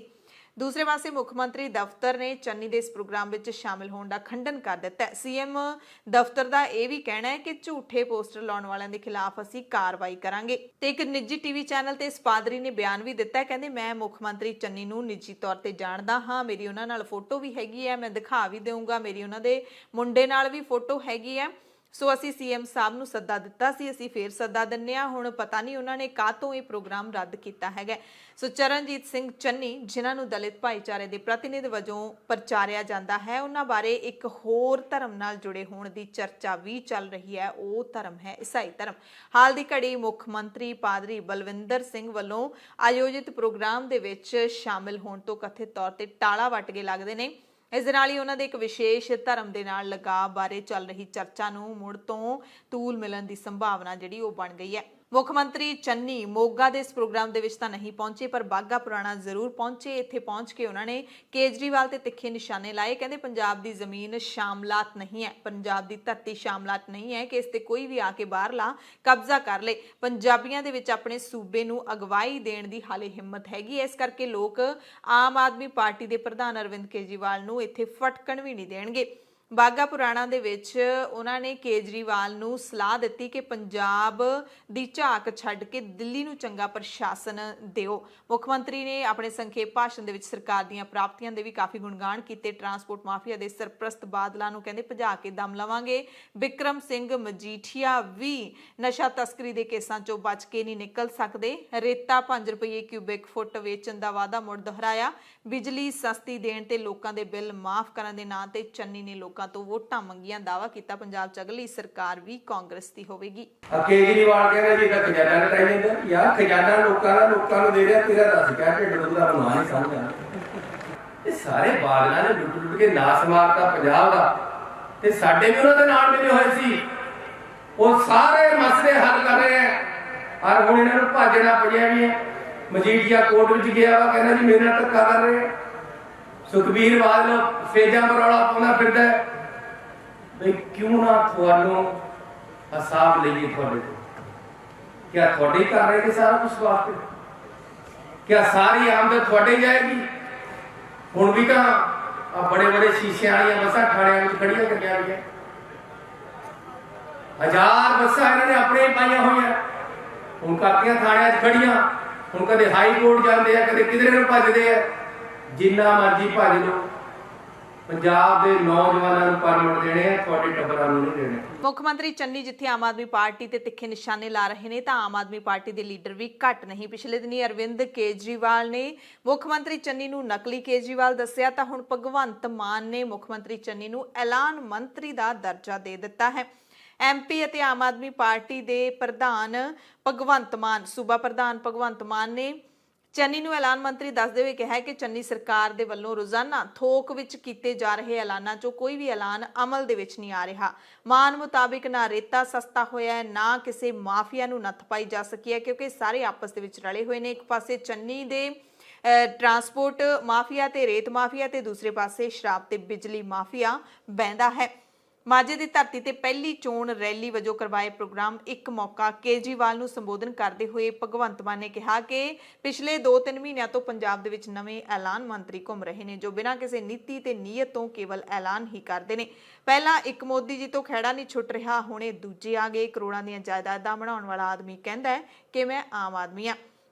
ਮਾਨ ਨੇ ਕਿਹਾ ਕਿ ਪੰਜਾਬ ਤੇ ਮੁਲਕ ਦੀ ਸੱਤਾ ਤੇ ਕਾਬਜ਼ ਰਹੇ ਬਾਦਲਾਂ, ਭਾਜਪਾਈਆਂ, ਕੈਪਟਨਾਂ, ਕਾਂਗਰਸੀਆਂ ਅਤੇ ਚੰਨੀ ਐਂਡ ਪਾਰਟੀ ਨੇ ਗੋਰੇ ਅੰਗਰੇਜ਼ਾਂ ਨੂੰ ਵੀ ਮਾਤ ਦੇ ਦਿੱਤੀ ਹੈ, ਕਿਉਂਕਿ ਗੋਰੇ ਅੰਗਰੇਜ਼ 200 ਸਾਲਾਂ ਵਿੱਚ ਵੀ ਦੇਸ਼ ਨੂੰ ਉਹਨਾਂ ਨਹੀਂ ਲੁੱਟ ਸਕੇ ਜਿੰਨਾ ਇਹ ਸੱਤਾਧਾਰੀ 1 ਸਾਲ ਦੇ ਵਿੱਚ ਲੁੱਟ ਰਹਿੰਦੇ ਨੇ। ਭਗਵੰਤ ਮਾਨ ਨੇ ਇਹ ਵੀ ਕਿਹਾ ਕਿ 29 ਨਵੰਬਰ ਤੋਂ ਜਿਹੜਾ ਸੰਸਦ ਦਾ ਇਜਲਾਸ ਸ਼ੁਰੂ ਹੋਣ ਜਾ ਰਿਹਾ ਹੈ ਉਸ ਦੇ ਵਿੱਚ ਮੈਂ ਕਿਸਾਨਾਂ ਦੀ ਆਵਾਜ਼ ਬੁਲੰਦ ਕਰਾਂਗਾ, ਫਸਲਾਂ ਤੇ MSP ਦੀ ਗਰੰਟੀ ਬਿੱਲ ਪਾਸ ਕਰਨ, ਕਿਸਾਨ ਸ਼ਹੀਦਾਂ ਨੂੰ ਸ਼ਰਧਾਂਜਲੀ ਦੇਣ ਅਤੇ ਭਾਜਪਾ ਮੰਤਰੀਆਂ ਤੇ ਆਗੂਆਂ ਵੱਲੋਂ ਕਿਸਾਨਾਂ ਕੋਲੋਂ ਮਾਫੀ ਮੰਗਣ ਦੀ ਮੰਗ ਮੈਂ ਰੱਖਾਂਗਾ ਸੰਸਦ ਦੇ ਵਿੱਚ। ਸਿਰਫ 2 ਮਹੀਨਿਆਂ ਦੇ ਕੰਮ ਵੀ ਨਹੀਂ, ਐਲਾਨ ਉਹ ਜਿਹੜਾ ਨਵਾਂ ਚੱਲਿਆ ਹੁਣ ਐਲਾਨ ਮੰਤਰੀ ਨਵਾਂ ਚੱਲਿਆ ਕੁਝ ਵੀ ਬੋਲ ਦਿੰਦਾ ਯਾਰ। ਜੇ ਰਿਕਸ਼ੇ ਵਾਲੇ ਚਲੇ ਜਾਣ ਉਹ ਕਹਿੰਦਾ ਹਾਂ ਮੈਂ ਰਿਕਸ਼ਾ ਚਲਾਉਂਦਾ ਰਿਹਾ, ਟੈਂਟ ਵਾਲੇ ਚਲੇ ਜਾਣ ਕਹਿੰਦਾ ਹਾਂ ਮੈਂ ਟੈਂਟ ਚਲਾਉਂਦਾ ਰਿਹਾ, ਕੋਈ ਵੀ ਚਲੇ ਜਾਓ ਕਹਿੰਦਾ ਮੈਂ ਕੰਮ ਕਰਦਾ ਰਿਹਾ। ਇੱਕ ਦਿਨ ਕਹਿੰਦਾ ਮੈਂ ਮੱਝਾਂ ਚੋਂਦਾ ਰਿਹਾ, ਕਹਿੰਦਾ ਮੈਂ ਮੱਝਾਂ ਨੂੰ ਟੀਕੇ ਵੀ ਲਾ ਲੈਂਦਾ। ਲੈ ਜਿਹੜੇ ਤੁਸੀਂ ਬੈਠੇ ਹੋ 95% ਤੁਸੀਂ ਮੱਝਾਂ ਨੂੰ ਟੀਕੇ ਲਾਉਣ ਜਾਣਦੇ ਹੋ, ਬਣਾਈਏ ਮੁੱਖ ਮੰਤਰੀ ਤੁਹਾਨੂੰ ਕਰੋ। ਕੁਛ ਵੀ ਬੋਲ ਦਿੰਦਾ ਬਾਈ ਕੰਮ ਤਾਂ ਕਰ, ਖੰਬੇ ਤੇ ਬੈਠ ਕੇ ਪਲਾਸ ਨਾਲ ਤਾਰਾਂ ਜੋੜਨ ਤਾਂ ਅਸੀਂ ਸਾਰੇ ਜਾਣਦੇ ਹਾਂ, ਕੰਮ ਤਾਂ ਕਰ। ਬਿਜਲੀ ਮਾਫ, ਚਲੋ ਜੀ ਮਾਫ, ਕਿੱਥੋਂ ਮਾਫ ਹੋਈ? ਉਹ ਨੋਟੀਫਿਕੇਸ਼ਨ ਜਾਰੀ ਕਰਨਾ ਪੈਂਦਾ,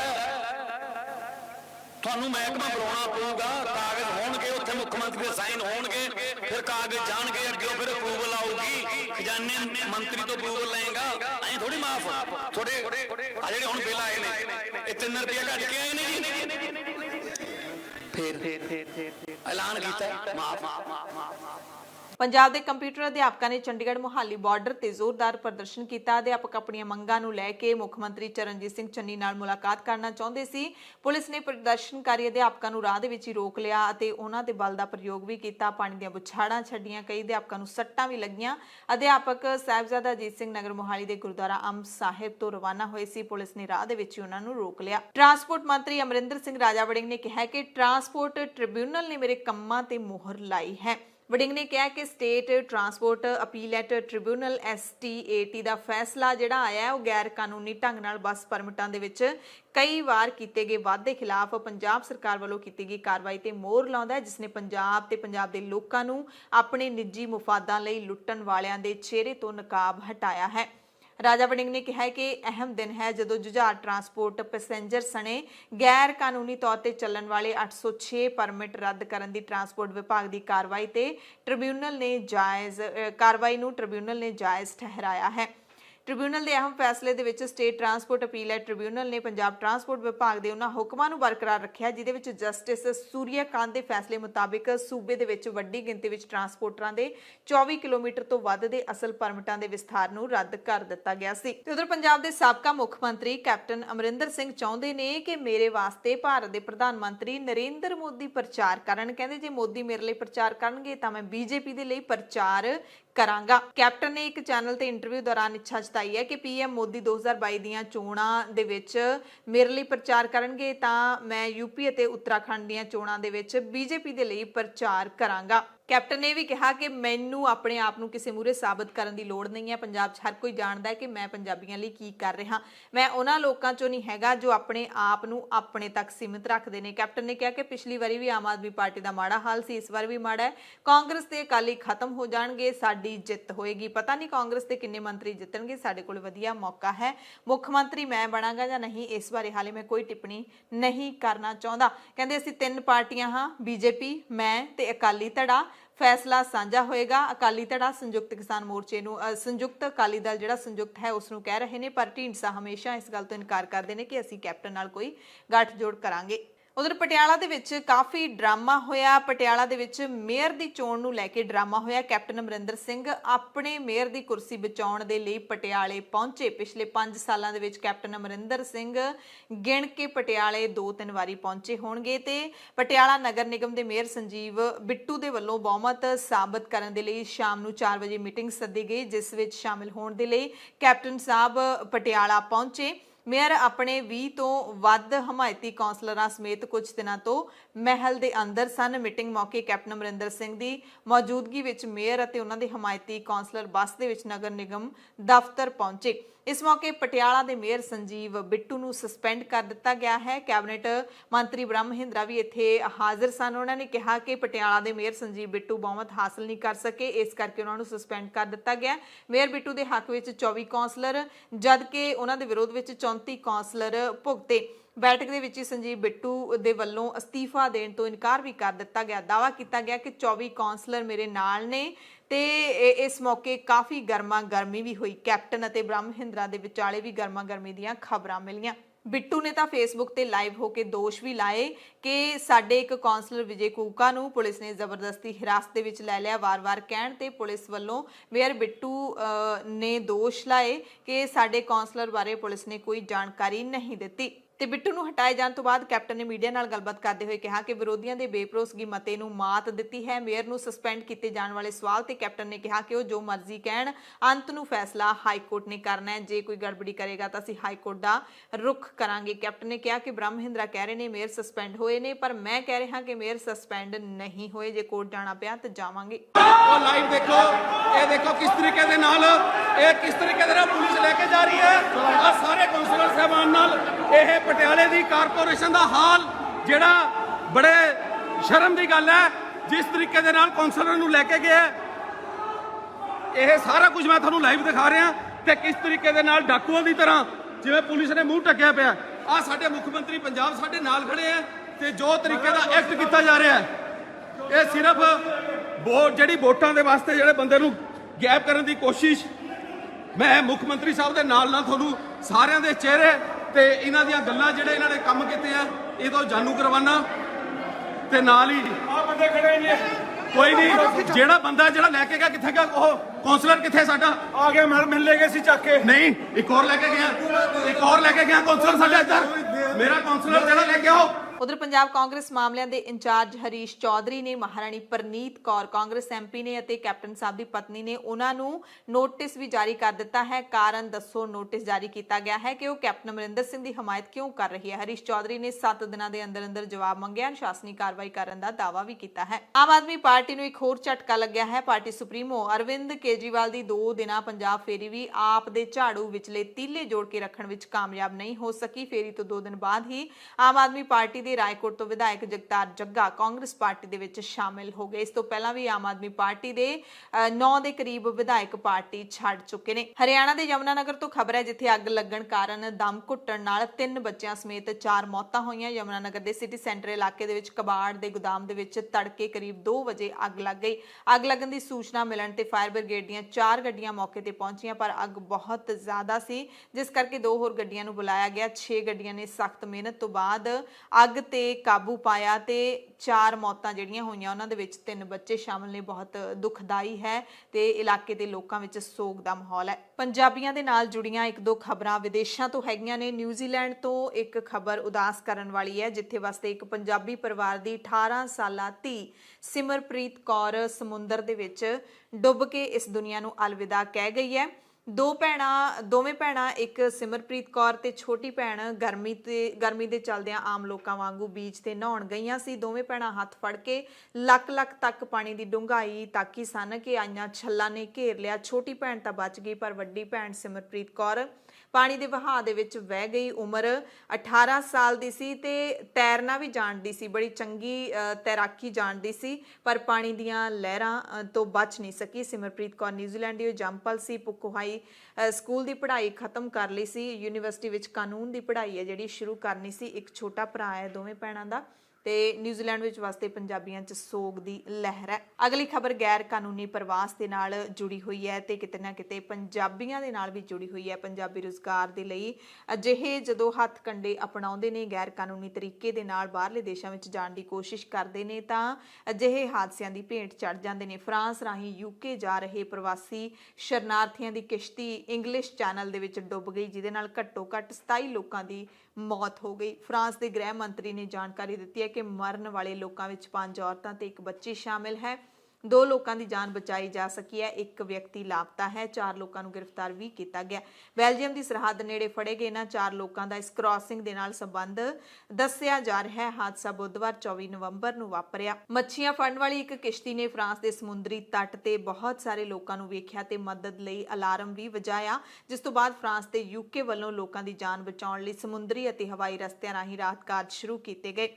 ਦ ਇੰਟਰਨੈਸ਼ਨਲ ਆਰਗੇਨਾਈਜੇਸ਼ਨ ਫਾਰ ਮਾਈਗ੍ਰੇਸ਼ਨ 2014 ਤੋਂ ਲੈ ਕੇ ਇਸ ਚੈਨਲ ਨੂੰ ਪਾਰ ਕਰਨ ਵਾਲੇ ਲੋਕਾਂ ਦਾ ਡੇਟਾ ਇਕੱਠਾ ਕਰ ਰਹੀ ਹੈ ਤੇ ਸੰਸਥਾ ਦੇ ਮੁਤਾਬਿਕ ਇਹ ਪਹਿਲੀ ਵਾਰੀ ਹੈ ਜਦੋਂ ਇੱਕੋ ਹਾਦਸੇ ਵਿੱਚ ਇੰਨੀ ਵੱਡੀ ਗਿਣਤੀ ਵਿੱਚ ਲੋਕਾਂ ਦੀ ਮੌਤ ਹੋ ਗਈ ਹੈ, ਜਿਹੜੇ ਕਿ ਆਪਣੀ ਰੋਜ਼ੀ ਰੋਟੀ ਕਮਾਉਣ ਦੇ ਲਈ ਗੈਰ ਕਾਨੂੰਨੀ ਤਰੀਕੇ ਦੇ ਨਾਲ ਇੰਗਲਿਸ਼ ਚੈਨਲ ਦੇ ਰਾਹੀਂ ਜਾ ਰਹੇ ਸੀ। ਫਰਾਂਸ ਦੇ ਰਾਸ਼ਟਰਪਤੀ ਨੇ ਜਾਣਕਾਰੀ ਦਿੱਤੀ ਹੈ ਕਿ ਇਸ ਸਾਲ ਦੀ ਸ਼ੁਰੂਆਤ ਵਿੱਚ 1552 ਤਸਕਰਾਂ ਨੂੰ ਗ੍ਰਿਫਤਾਰ ਕੀਤਾ ਗਿਆ, ਜਿਹੜੇ 44 ਅਜਿਹੇ ਨੈਟਵਰਕਾਂ ਦੇ ਨਾਲ ਜੁੜੇ ਹੋਏ ਸੀ ਤੇ ਉਹਨਾਂ ਨੈਟਵਰਕਾਂ ਨੂੰ ਤਬਾਹ ਵੀ ਕੀਤਾ ਗਿਆ ਸਰਕਾਰ ਦੇ ਵੱਲੋਂ।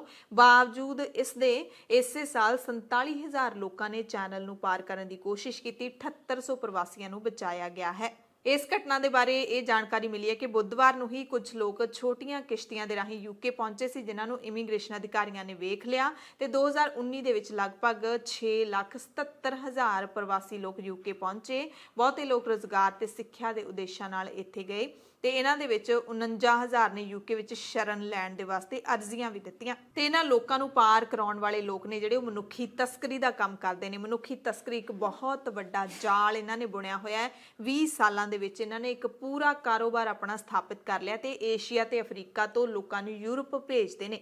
ਸ਼ਰਨਾਰਥੀਆਂ ਦੇ ਲਈ ਯੂਕੇ ਦੇ ਵਿੱਚ ਸ਼ਰਨ ਲੈਣਾ ਬਹੁਤ ਔਖਾ ਹੁੰਦਾ। ਪਹਿਲਾਂ ਇਸ ਕੰਮ ਦੇ ਲਈ ਮਨੁੱਖੀ ਤਸਕਰ ਟਰੱਕਾਂ ਦਾ ਇਸਤੇਮਾਲ ਕਰਦੇ ਸੀ, ਪਰ ਸੁਰੱਖਿਆ ਹੋਰ ਸਖਤ ਹੋਣ ਕਰਕੇ ਉਹਨਾਂ ਨੇ ਕਿਸ਼ਤੀਆਂ ਰਾਹੀਂ ਲੋਕਾਂ ਨੂੰ ਭੇਜਣਾ ਸ਼ੁਰੂ ਕੀਤਾ ਹੈ। ਕੁਝ ਖਬਰਾਂ ਤੁਹਾਨੂੰ ਭਾਰਤ ਅਤੇ ਵਿਦੇਸ਼ ਤੋਂ ਵੀ ਦੱਸ ਦਿੰਦੇ ਹਾਂ। ਕੇਂਦਰ ਨੇ ਸੁਪਰੀਮ ਕੋਰਟ ਦੇ ਵਿੱਚ ਕਿਹਾ ਹੈ ਕਿ ਨੀਟ ਵਿੱਚ ਰਾਖਵੇਂ ਕਰਨ ਦੇ ਲਈ ਆਰਥਿਕ ਪੱਖੋਂ ਕਮਜ਼ੋਰ ਵਰਗਾਂ ਦੇ ਲਈ ਤੈਅ 8 ਲੱਖ ਰੁਪਏ ਦੀ ਸਾਲਾਨਾ ਆਮਦਨ ਦੀ ਹੱਦ ਤੇ ਅਸੀਂ ਨਜ਼ਰਸਾਨੀ ਕਰਾਂਗੇ। ਮੋਦੀ ਸਰਕਾਰ ਨੇ ਕਿਹਾ ਕਿ ਅਜਿਹਾ ਕਰਨ ਲਈ ਕਮੇਟੀ ਕਾਇਮ ਕਰਾਂਗੇ ਤੇ ਸਾਨੂੰ 4 ਹਫ਼ਤਿਆਂ ਦਾ ਸਮਾਂ ਚਾਹੀਦਾ ਹੈ। ਬੀਜੇਪੀ ਦੇ ਹੀ ਲੀਡਰ ਅਤੇ ਰਾਜ ਸਭਾ ਦੇ ਸਾਂਸਦ ਸੁਬਰਾਮਨੀਅਮ ਸਵਾਮੀ ਨੇ ਟਵੀਟ ਕਰਕੇ ਆਪਣੀ ਹੀ ਸਰਕਾਰ ਦਾ ਰਿਪੋਰਟ ਕਾਰਡ ਜਾਰੀ ਕੀਤਾ ਤੇ ਤਿੱਖੇ ਸਵਾਲ ਕੀਤੇ ਨੇ। ਇੱਕ ਜਿਹੜਾ ਸੁਨੇਹਾ ਹੈ ਉਹਦੇ ਵਿੱਚ ਉਹਨਾਂ ਨੇ ਸਰਕਾਰ ਦੀਆਂ 5 ਨਾਕਾਮੀਆਂ ਦਾ ਜ਼ਿਕਰ ਵੀ ਕੀਤਾ, ਟਵੀਟ ਕੀਤਾ। ਕਹਿੰਦੇ ਅਰਥ ਵਿਵਸਥਾ ਫੇਲ, ਸਰਹੱਦੀ ਸੁਰੱਖਿਆ ਫੇਲ, ਵਿਦੇਸ਼ ਨੀਤੀ ਅਫਗਾਨਿਸਤਾਨ ਦੀ ਨਾਕਾਮਯਾਬੀ, ਕੌਮੀ ਸੁਰੱਖਿਆ ਪੈਗਾਸਸ NSO, ਅੰਦਰੂਨੀ ਸੁਰੱਖਿਆ ਅੰਧਕਰਮੈ ਕਸ਼ਮੀਰ। ਸੋ ਇਸ ਤਰ੍ਹਾਂ ਦਾ ਟਵੀਟ ਉਹਨਾਂ ਨੇ ਕੀਤਾ ਤੇ ਪੁੱਛਿਆ ਵੀ ਹੈ ਆਪਣੀ ਸਰਕਾਰ ਨੂੰ ਕਿ ਇਸ ਸਭ ਦੇ ਲਈ ਜ਼ਿੰਮੇਦਾਰ ਕੌਣ ਹੈ। ਪਿੱਛੇ ਲਿਖਿਆ ਸੁਬਰਾਮਨੀਅਮ ਸਵਾਮੀ। ਮੱਧ ਪ੍ਰਦੇਸ਼ ਤੋਂ ਇੱਕ ਤੁਹਾਨੂੰ ਹੈਰਾਨ ਕਰਨ ਵਾਲੀ ਖਬਰ ਦੱਸਦੇ ਹਾਂ, ਜਿੱਥੇ ਇੰਦੌਰ ਦੇ ਵਿੱਚ ਐਮਾਜ਼ੋਨ ਤੋਂ ਸਲਫਾਸ ਮੰਗਵਾ ਕੇ 18 ਸਾਲ ਦੇ ਨੌਜਵਾਨ ਨੇ ਖੁਦਕੁਸ਼ੀ ਕਰ ਲਈ ਤੇ ਇਸ ਮਾਮਲੇ ਦੇ ਵਿੱਚ ਨੌਜਵਾਨ ਦੇ ਪਿਤਾ ਦੀ ਅਪੀਲ ਤੇ ਸੂਬੇ ਦੇ ਗ੍ਰਹਿ ਮੰਤਰੀ ਨਰੋਤਮ ਮਿਸ਼ਰਾ ਨੇ ਪੁਲਿਸ ਨੂੰ ਈ-ਕਾਮਰਸ ਕੰਪਨੀਆਂ ਦੇ ਅਧਿਕਾਰੀਆਂ ਖਿਲਾਫ FIR ਦਰਜ ਕਰਨ ਦਾ ਹੁਕਮ ਦਿੱਤਾ ਹੈ। ਇਹ ਵਿਅਕਤੀ ਪਿਛਲੇ 4 ਮਹੀਨਿਆਂ ਤੋਂ ਪੁਲਿਸ ਅਤੇ ਪ੍ਰਸ਼ਾਸਨ ਦੇ ਦਫ਼ਤਰਾਂ ਦੇ ਗੇੜੇ ਮਾਰ ਕੇ ਕੰਪਨੀ ਖਿਲਾਫ ਕੇਸ ਦਰਜ ਕਰਨ ਦੀ ਮੰਗ ਕਰ ਰਿਹਾ ਸੀ। ਉਹਨੇ ਦੱਸਿਆ ਕਿ ਮੇਰੇ ਨੌਜਵਾਨ ਪੁੱਤਰ ਨੂੰ ਜ਼ਹਿਰੀਲੇ ਪਦਾਰਥ ਦੀ ਆਨਲਾਈਨ ਸਪਲਾਈ ਕਰਨ ਦੇ ਖਿਲਾਫ ਐਮਾਜ਼ੋਨ ਦੇ ਖਿਲਾਫ ਕਾਨੂੰਨੀ ਕਾਰਵਾਈ ਕੀਤੀ ਜਾਣੀ ਚਾਹੀਦੀ ਹੈ। ਤੇ ਬੜੀ ਹੈਰਾਨੀ ਦੀ ਗੱਲ ਹੈ ਕਿ ਐਮਾਜ਼ੋਨ ਵਰਗੀਆਂ ਜਿਹੜੀਆਂ ਆਨਲਾਈਨ ਕੰਪਨੀਆਂ ਨੇ ਉਹਨਾਂ ਨੇ ਹੁਣ ਸਲਫਾਸ ਵੇਚਣੀ ਵੀ ਸ਼ੁਰੂ ਕਰ ਦਿੱਤੀ ਹੈ, ਕਿਉਂਕਿ ਸਲਫਾਸ ਹੈ ਜਿਹੜੀ ਉਹ ਜਿਸ ਕੰਮ ਦੇ ਲਈ ਵਰਤੀ ਜਾਂਦੀ ਹੈ ਉਸ ਕੰਮ ਦੇ ਲਈ ਤੁਹਾਨੂੰ ਦੁਕਾਨਾਂ ਤੋਂ ਮਿਲ ਜਾਂਦੀ ਹੈ। ਪਰ ਜੇ ਕੋਈ ਆਮ ਵਿਅਕਤੀ ਸਲਫਾਸ ਲੈਣ ਜਾਂਦਾ ਹੈ, ਕੋਈ ਨੌਜਵਾਨ ਲੈਣ ਜਾਂਦਾ ਹੈ ਤਾਂ ਦੁਕਾਨਦਾਰ ਉਸ ਤੋਂ ਪੁੱਛਗਿੱਛ ਜ਼ਰੂਰ ਕਰਦੇ ਨੇ ਤੇ ਆਮ ਤੌਰ ਤੇ ਸਲਫਾਸ ਇਸ ਤਰ੍ਹਾਂ ਨਹੀਂ ਵੇਚੀ ਜਾਂਦੀ। ਤੇ ਕੰਪਨੀਆਂ ਪੈਸੇ ਬਣਾਉਣ ਦੀ ਖਾਤਰ ਜੇ ਸਲਫਾਸ ਵੀ ਆਨਲਾਈਨ ਵੇਚਣਗੀਆਂ ਤੇ ਨੌਜਵਾਨ ਇਸ ਤਰ੍ਹਾਂ ਖੁਦਕੁਸ਼ੀਆਂ ਕਰਨਗੇ ਤੇ ਇਹ ਤਾਂ ਬਹੁਤ ਹੀ ਚਿੰਤਾ ਦਾ ਵਿਸ਼ਾ ਹੈ। ਭਾਰਤੀ ਜਲ ਸੈਨਾ ਦੇ ਵਿੱਚ ਪਣਡੁੱਬੀ INS ਵੇਲਾ ਨੂੰ ਵੀ ਸ਼ਾਮਿਲ ਕਰ ਦਿੱਤਾ ਗਿਆ ਹੈ ਤੇ ਦੇਸ਼ ਦੀ ਜਲ ਸੈਨਾ ਦੀ ਤਾਕਤ ਦੇ ਵਿੱਚ ਵਾਧਾ ਹੋਇਆ। ਬੰਬੇ ਹਾਈ ਕੋਰਟ ਨੇ ਮੱਧ ਮੁੰਬਈ ਦੇ ਸ਼ਕਤੀ ਮਿਲ ਕੰਪਲੈਕਸ ਦੇ ਵਿੱਚ 22 ਸਾਲਾ ਫੋਟੋ ਪੱਤਰਕਾਰ ਨਾਲ 2013 ਦੇ ਵਿੱਚ ਹੋਏ ਸਮੂਹਿਕ ਬਲਾਤਕਾਰ ਦੇ 3 ਦੋਸ਼ੀਆਂ ਦੀ ਮੌਤ ਦੀ ਸਜ਼ਾ ਨੂੰ ਉਮਰ ਕੈਦ ਦੇ ਵਿੱਚ ਬਦਲ ਦਿੱਤਾ ਹੈ। ਅਦਾਲਤ ਨੇ ਕਿਹਾ ਕਿ ਦੋਸ਼ੀ ਕੀਤੇ ਗਏ ਅਪਰਾਧ ਤੇ ਪਛਤਾਵਾ ਕਰਨ ਦੇ ਲਈ ਉਮਰ ਕੈਦ ਕੱਟਣ ਦੇ ਹੱਕਦਾਰ ਨੇ। ਇਹਨਾਂ ਨੇ ਪਛਤਾਵਾ ਕੀਤਾ ਅਦਾਲਤ ਦੇ ਵਿੱਚ, ਇਸ ਕਰਕੇ ਇਹਨਾਂ ਦੀ ਮੌਤ ਦੀ ਸਜ਼ਾ ਉਮਰ ਕੈਦ ਦੇ ਵਿੱਚ ਬਦਲ ਦਿੱਤੀ ਗਈ ਹੈ। ਸੁਪਰੀਮ ਕੋਰਟ ਨੇ ਤ੍ਰਿਪੁਰਾ ਨਗਰ ਕੌਂਸਲ ਤੇ ਨਗਰ ਨਿਗਮ ਦੀਆਂ ਚੋਣਾਂ ਦੇ ਵਿੱਚ ਮਤਦਾਨ ਕੇਂਦਰਾਂ ਦੀ ਸੁਰੱਖਿਆ ਯਕੀਨੀ ਬਣਾਉਣ ਦੇ ਲਈ CAPF ਦੀਆਂ ਤੁਰੰਤ 2 ਹੋਰ ਕੰਪਨੀਆਂ ਮੁਹੱਈਆ ਕਰਵਾਉਣ ਦਾ ਕੇਂਦਰੀ ਗ੍ਰਹਿ ਮੰਤਰਾਲੇ ਨੂੰ ਹੁਕਮ ਦੇ ਦਿੱਤਾ ਹੈ। ਦਰਅਸਲ ਤ੍ਰਿਣਮੂਲ ਕਾਂਗਰਸ ਨੇ ਸਰਵਉੱਚ ਅਦਾਲਤ ਦੇ ਵਿੱਚ ਦੋਸ਼ ਲਾਇਆ ਸੀ ਕਿ ਇਹਨਾਂ ਚੋਣਾਂ ਦੇ ਵਿੱਚ ਉਸਦੇ ਉਮੀਦਵਾਰਾਂ ਤੇ ਸਮਰਥਕਾਂ ਨੂੰ ਵੋਟਾਂ ਪਾਉਣ ਤੋਂ ਰੋਕਿਆ ਗਿਆ ਹੈ। ਮੇਘਾਲਿਆ ਦੇ ਵਿੱਚ ਕਾਂਗਰਸ ਨੂੰ ਵੱਡਾ ਝਟਕਾ ਲੱਗਿਆ ਹੈ। 17 ਦੇ ਵਿੱਚੋਂ 12 ਵਿਧਾਇਕ TMC ਦੇ ਵਿੱਚ ਚਲੇ ਗਏ ਨੇ, ਯਾਨੀ ਕਿ ਜਿਹੜੀ ਪੱਛਮੀ ਬੰਗਾਲ ਦੀ ਮੁੱਖ ਮੰਤਰੀ ਮਮਤਾ ਬੈਨਰਜੀ ਬੈਨਰਜੀ ਦੀ ਪਾਰਟੀ ਹੈਗੀ ਹੈ ਤ੍ਰਿਣਮੂਲ ਕਾਂਗਰਸ, ਉਸ ਦੇ ਵਿੱਚ ਸ਼ਾਮਿਲ ਹੋ ਗਏ ਨੇ। ਇਹ ਮੇਘਾਲਿਆ ਦੇ ਵਿੱਚ ਵੱਡਾ ਝਟਕਾ ਕਾਂਗਰਸ ਨੂੰ ਦਿੱਤਾ ਹੈ। ਤ੍ਰਿਣਮੂਲ ਕਾਂਗਰਸ ਨੇ ਜਿਹੜੀ ਕਿ ਕਾਂਗਰਸ ਦੇ ਵਿੱਚੋਂ ਹੀ ਵੱਖ ਹੋ ਕੇ ਬਣੀ ਹੈ। ਸਵੀਡਨ ਤੋਂ ਖਬਰ ਹੈ ਜਿੱਥੇ ਸੋਸ਼ਲ ਡੈਮੋਕ੍ਰੇਟ ਲੀਡਰ ਮੈਗਡਾਲੇਨਾ ਐਂਡਰਸਨ ਨੂੰ ਸੰਸਦ ਦੇ ਵੱਲੋਂ ਸਵੀਡਨ ਦੀ ਪਹਿਲੀ ਮਹਿਲਾ ਪ੍ਰਧਾਨ ਮੰਤਰੀ ਚੁਣੇ ਜਾਣ ਤੋਂ ਥੋੜੀ ਦੇਰ ਬਾਅਦ ਅਸਤੀਫਾ ਦੇਣਾ ਪਿਆ ਹੈ। ਘੱਟ ਗਿਣਤੀ ਗੱਠਜੋੜ ਸਰਕਾਰ ਦੀ ਅਗਵਾਈ ਕਰਨ ਦੀ ਹਕੀਕਤ ਦਾ ਸਾਹਮਣਾ ਕਰਨ ਤੋਂ ਬਾਅਦ ਐਂਡਰਸਨ ਨੇ ਆਪਣਾ ਅਸਤੀਫਾ ਦੇ ਦਿੱਤਾ। ਐਂਡਰਸਨ ਦੀ ਸਹਿਯੋਗੀ ਗ੍ਰੀਨ ਪਾਰਟੀ ਦੇ ਪਿੱਛੇ ਹਟਣ ਕਾਰਨ ਉਹਨਾਂ ਦੀ ਗੱਠਜੋੜ ਸਰਕਾਰ ਦਾ ਬਜਟ ਪਾਸ ਨਹੀਂ ਹੋਇਆ, ਜਿਸ ਕਰਕੇ ਉਹਨਾਂ ਨੂੰ ਰਸਮੀ ਤੌਰ ਤੇ ਅਹੁਦਾ ਸਾਂਭਣ ਤੋਂ ਕੁਝ ਘੰਟੇ ਬਾਅਦ ਹੀ ਕੁਝ ਸਮਾਂ ਪਹਿਲਾਂ ਹੀ ਅਸਤੀਫਾ ਦੇਣਾ ਪਿਆ। ਯਾਨੀ ਕਿ ਮਹਿਲਾ ਪ੍ਰਧਾਨ ਮੰਤਰੀ ਚੁਣੇ ਗਏ ਪਰ ਅਹੁਦਾ ਸਾਂਭਣ ਤੋਂ ਪਹਿਲਾਂ ਹੀ ਉਹਨਾਂ ਨੂੰ ਅਸਤੀਫਾ ਦੇਣਾ ਪਿਆ। ਇਤਿਹਾਸ ਰਚਨ ਤੋਂ ਖੁੰਝ ਗਈ। ਹਾਲਾਂਕਿ ਇਤਿਹਾਸ ਦੇ ਵਿੱਚ ਨਾਮ ਤਾਂ ਦਰਜ ਹੋਏਗਾ ਕਿ ਕੁਝ ਪਲਾਂ ਦੇ ਲਈ ਐਂਡਰਸਨ ਸਵੀਡਨ ਦੀ ਪਹਿਲੀ ਮਹਿਲਾ ਪ੍ਰਧਾਨ ਮੰਤਰੀ ਬਣੀ ਸੀ। ਜਾਂਦੇ ਜਾਂਦੇ ਇੱਕ ਖਬਰ ਕਰਨਾਟਕਾ ਤੋਂ ਤੁਹਾਨੂੰ ਦੱਸ ਦਿੰਨੇ ਆ, ਜਿੱਥੇ ਧਾਰਵਾੜ ਦੇ ਐਸਡੀਐਮ ਮੈਡੀਕਲ ਕਾਲਜ ਦੇ ਵਿੱਚ 66 ਉਹ ਵਿਦਿਆਰਥੀ ਕਰੋਨਾ ਪੋਜ਼ਿਟਿਵ ਪਾਏ ਗਏ ਨੇ ਜਿਨ੍ਹਾਂ ਨੇ ਕਰੋਨਾ ਦੇ ਟੀਕੇ ਵੀ ਲਗਵਾ ਲਏ ਸੀ। ਇੰਨੀ ਵੱਡੀ ਗਿਣਤੀ ਵਿਦਿਆਰਥੀਆਂ ਦੇ ਕਰੋਨਾ ਪੀੜਤ ਹੋਣ ਕਾਰਨ ਪ੍ਰਸ਼ਾਸਨ ਨੇ ਤੁਰੰਤ ਕਾਰਵਾਈ ਕਰਦਿਆਂ ਕਾਲਜ ਦੇ 2 ਹੋਸਟਲ ਸੀਲ ਕਰ ਦਿੱਤੇ। ਇਹਨਾਂ ਵਿਦਿਆਰਥੀਆਂ ਨੇ ਕਰੋਨਾ ਦੀਆਂ ਦੋਵੇਂ ਡੋਜ਼ਸ ਲਈਆਂ ਹੋਈਆਂ ਸੀ। 400 ਦੇ ਕਰੀਬ ਵਿਦਿਆਰਥੀ ਇੱਥੇ ਪੜ੍ਹਾਈ ਕਰਦੇ ਨੇ। 100 ਵਿਦਿਆਰਥੀਆਂ ਦੀ ਰਿਪੋਰਟ ਹਾਲੇ ਆਉਣੀ ਬਾਕੀ ਹੈ। ਸੋ ਇਹ ਬੜੀ ਹੈਰਾਨੀ ਦੀ ਗੱਲ ਹੈ ਕਿ ਕਰੋਨਾ ਦਾ ਟੀਕਾ ਲੱਗੇ ਹੋਣ ਦੇ ਬਾਵਜੂਦ ਵੀ 66 ਜਣੇ ਕਰੋਨਾ ਪੋਜ਼ਿਟਿਵ ਆ ਗਏ। ਤੇ ਉਧਰ ਆਮਦਨ ਕਰ ਵਿਭਾਗ ਨੇ ਦਿੱਲੀ, ਮਹਾਰਾਸ਼ਟਰ ਤੇ ਹੋਰ ਸੂਬਿਆਂ ਦੇ ਵਿੱਚ ਛਾਪੇ ਮਾਰੇ ਤੇ 20 ਕਰੋੜ ਦੀ ਆਮਦਨ ਕਰ ਚੋਰੀ ਹੋਣ ਦਾ ਖੁਲਾਸਾ ਕੀਤਾ ਹੈ। ਐਮਰਜੈਂਸੀ ਬੁਲੇਟਿਨ ਦੇ ਵਿੱਚ ਤੁਹਾਡੇ ਸਭ ਤੋਂ ਇਜਾਜ਼ਤ ਚਾਹੁੰਦੇ ਹਾਂ। ਤੁਸੀਂ ਸਾਰੇ ਆਪਣਾ ਧਿਆਨ ਰੱਖਿਓ, ਲੋੜਵੰਦਾਂ ਦੀ ਮਦਦ ਜ਼ਰੂਰ ਕਰਦੇ ਰਿਹਾ ਕਰੋ। ਕੱਲ ਫਿਰ ਮਿਲਾਂਗੇ। ਧੰਨਵਾਦ।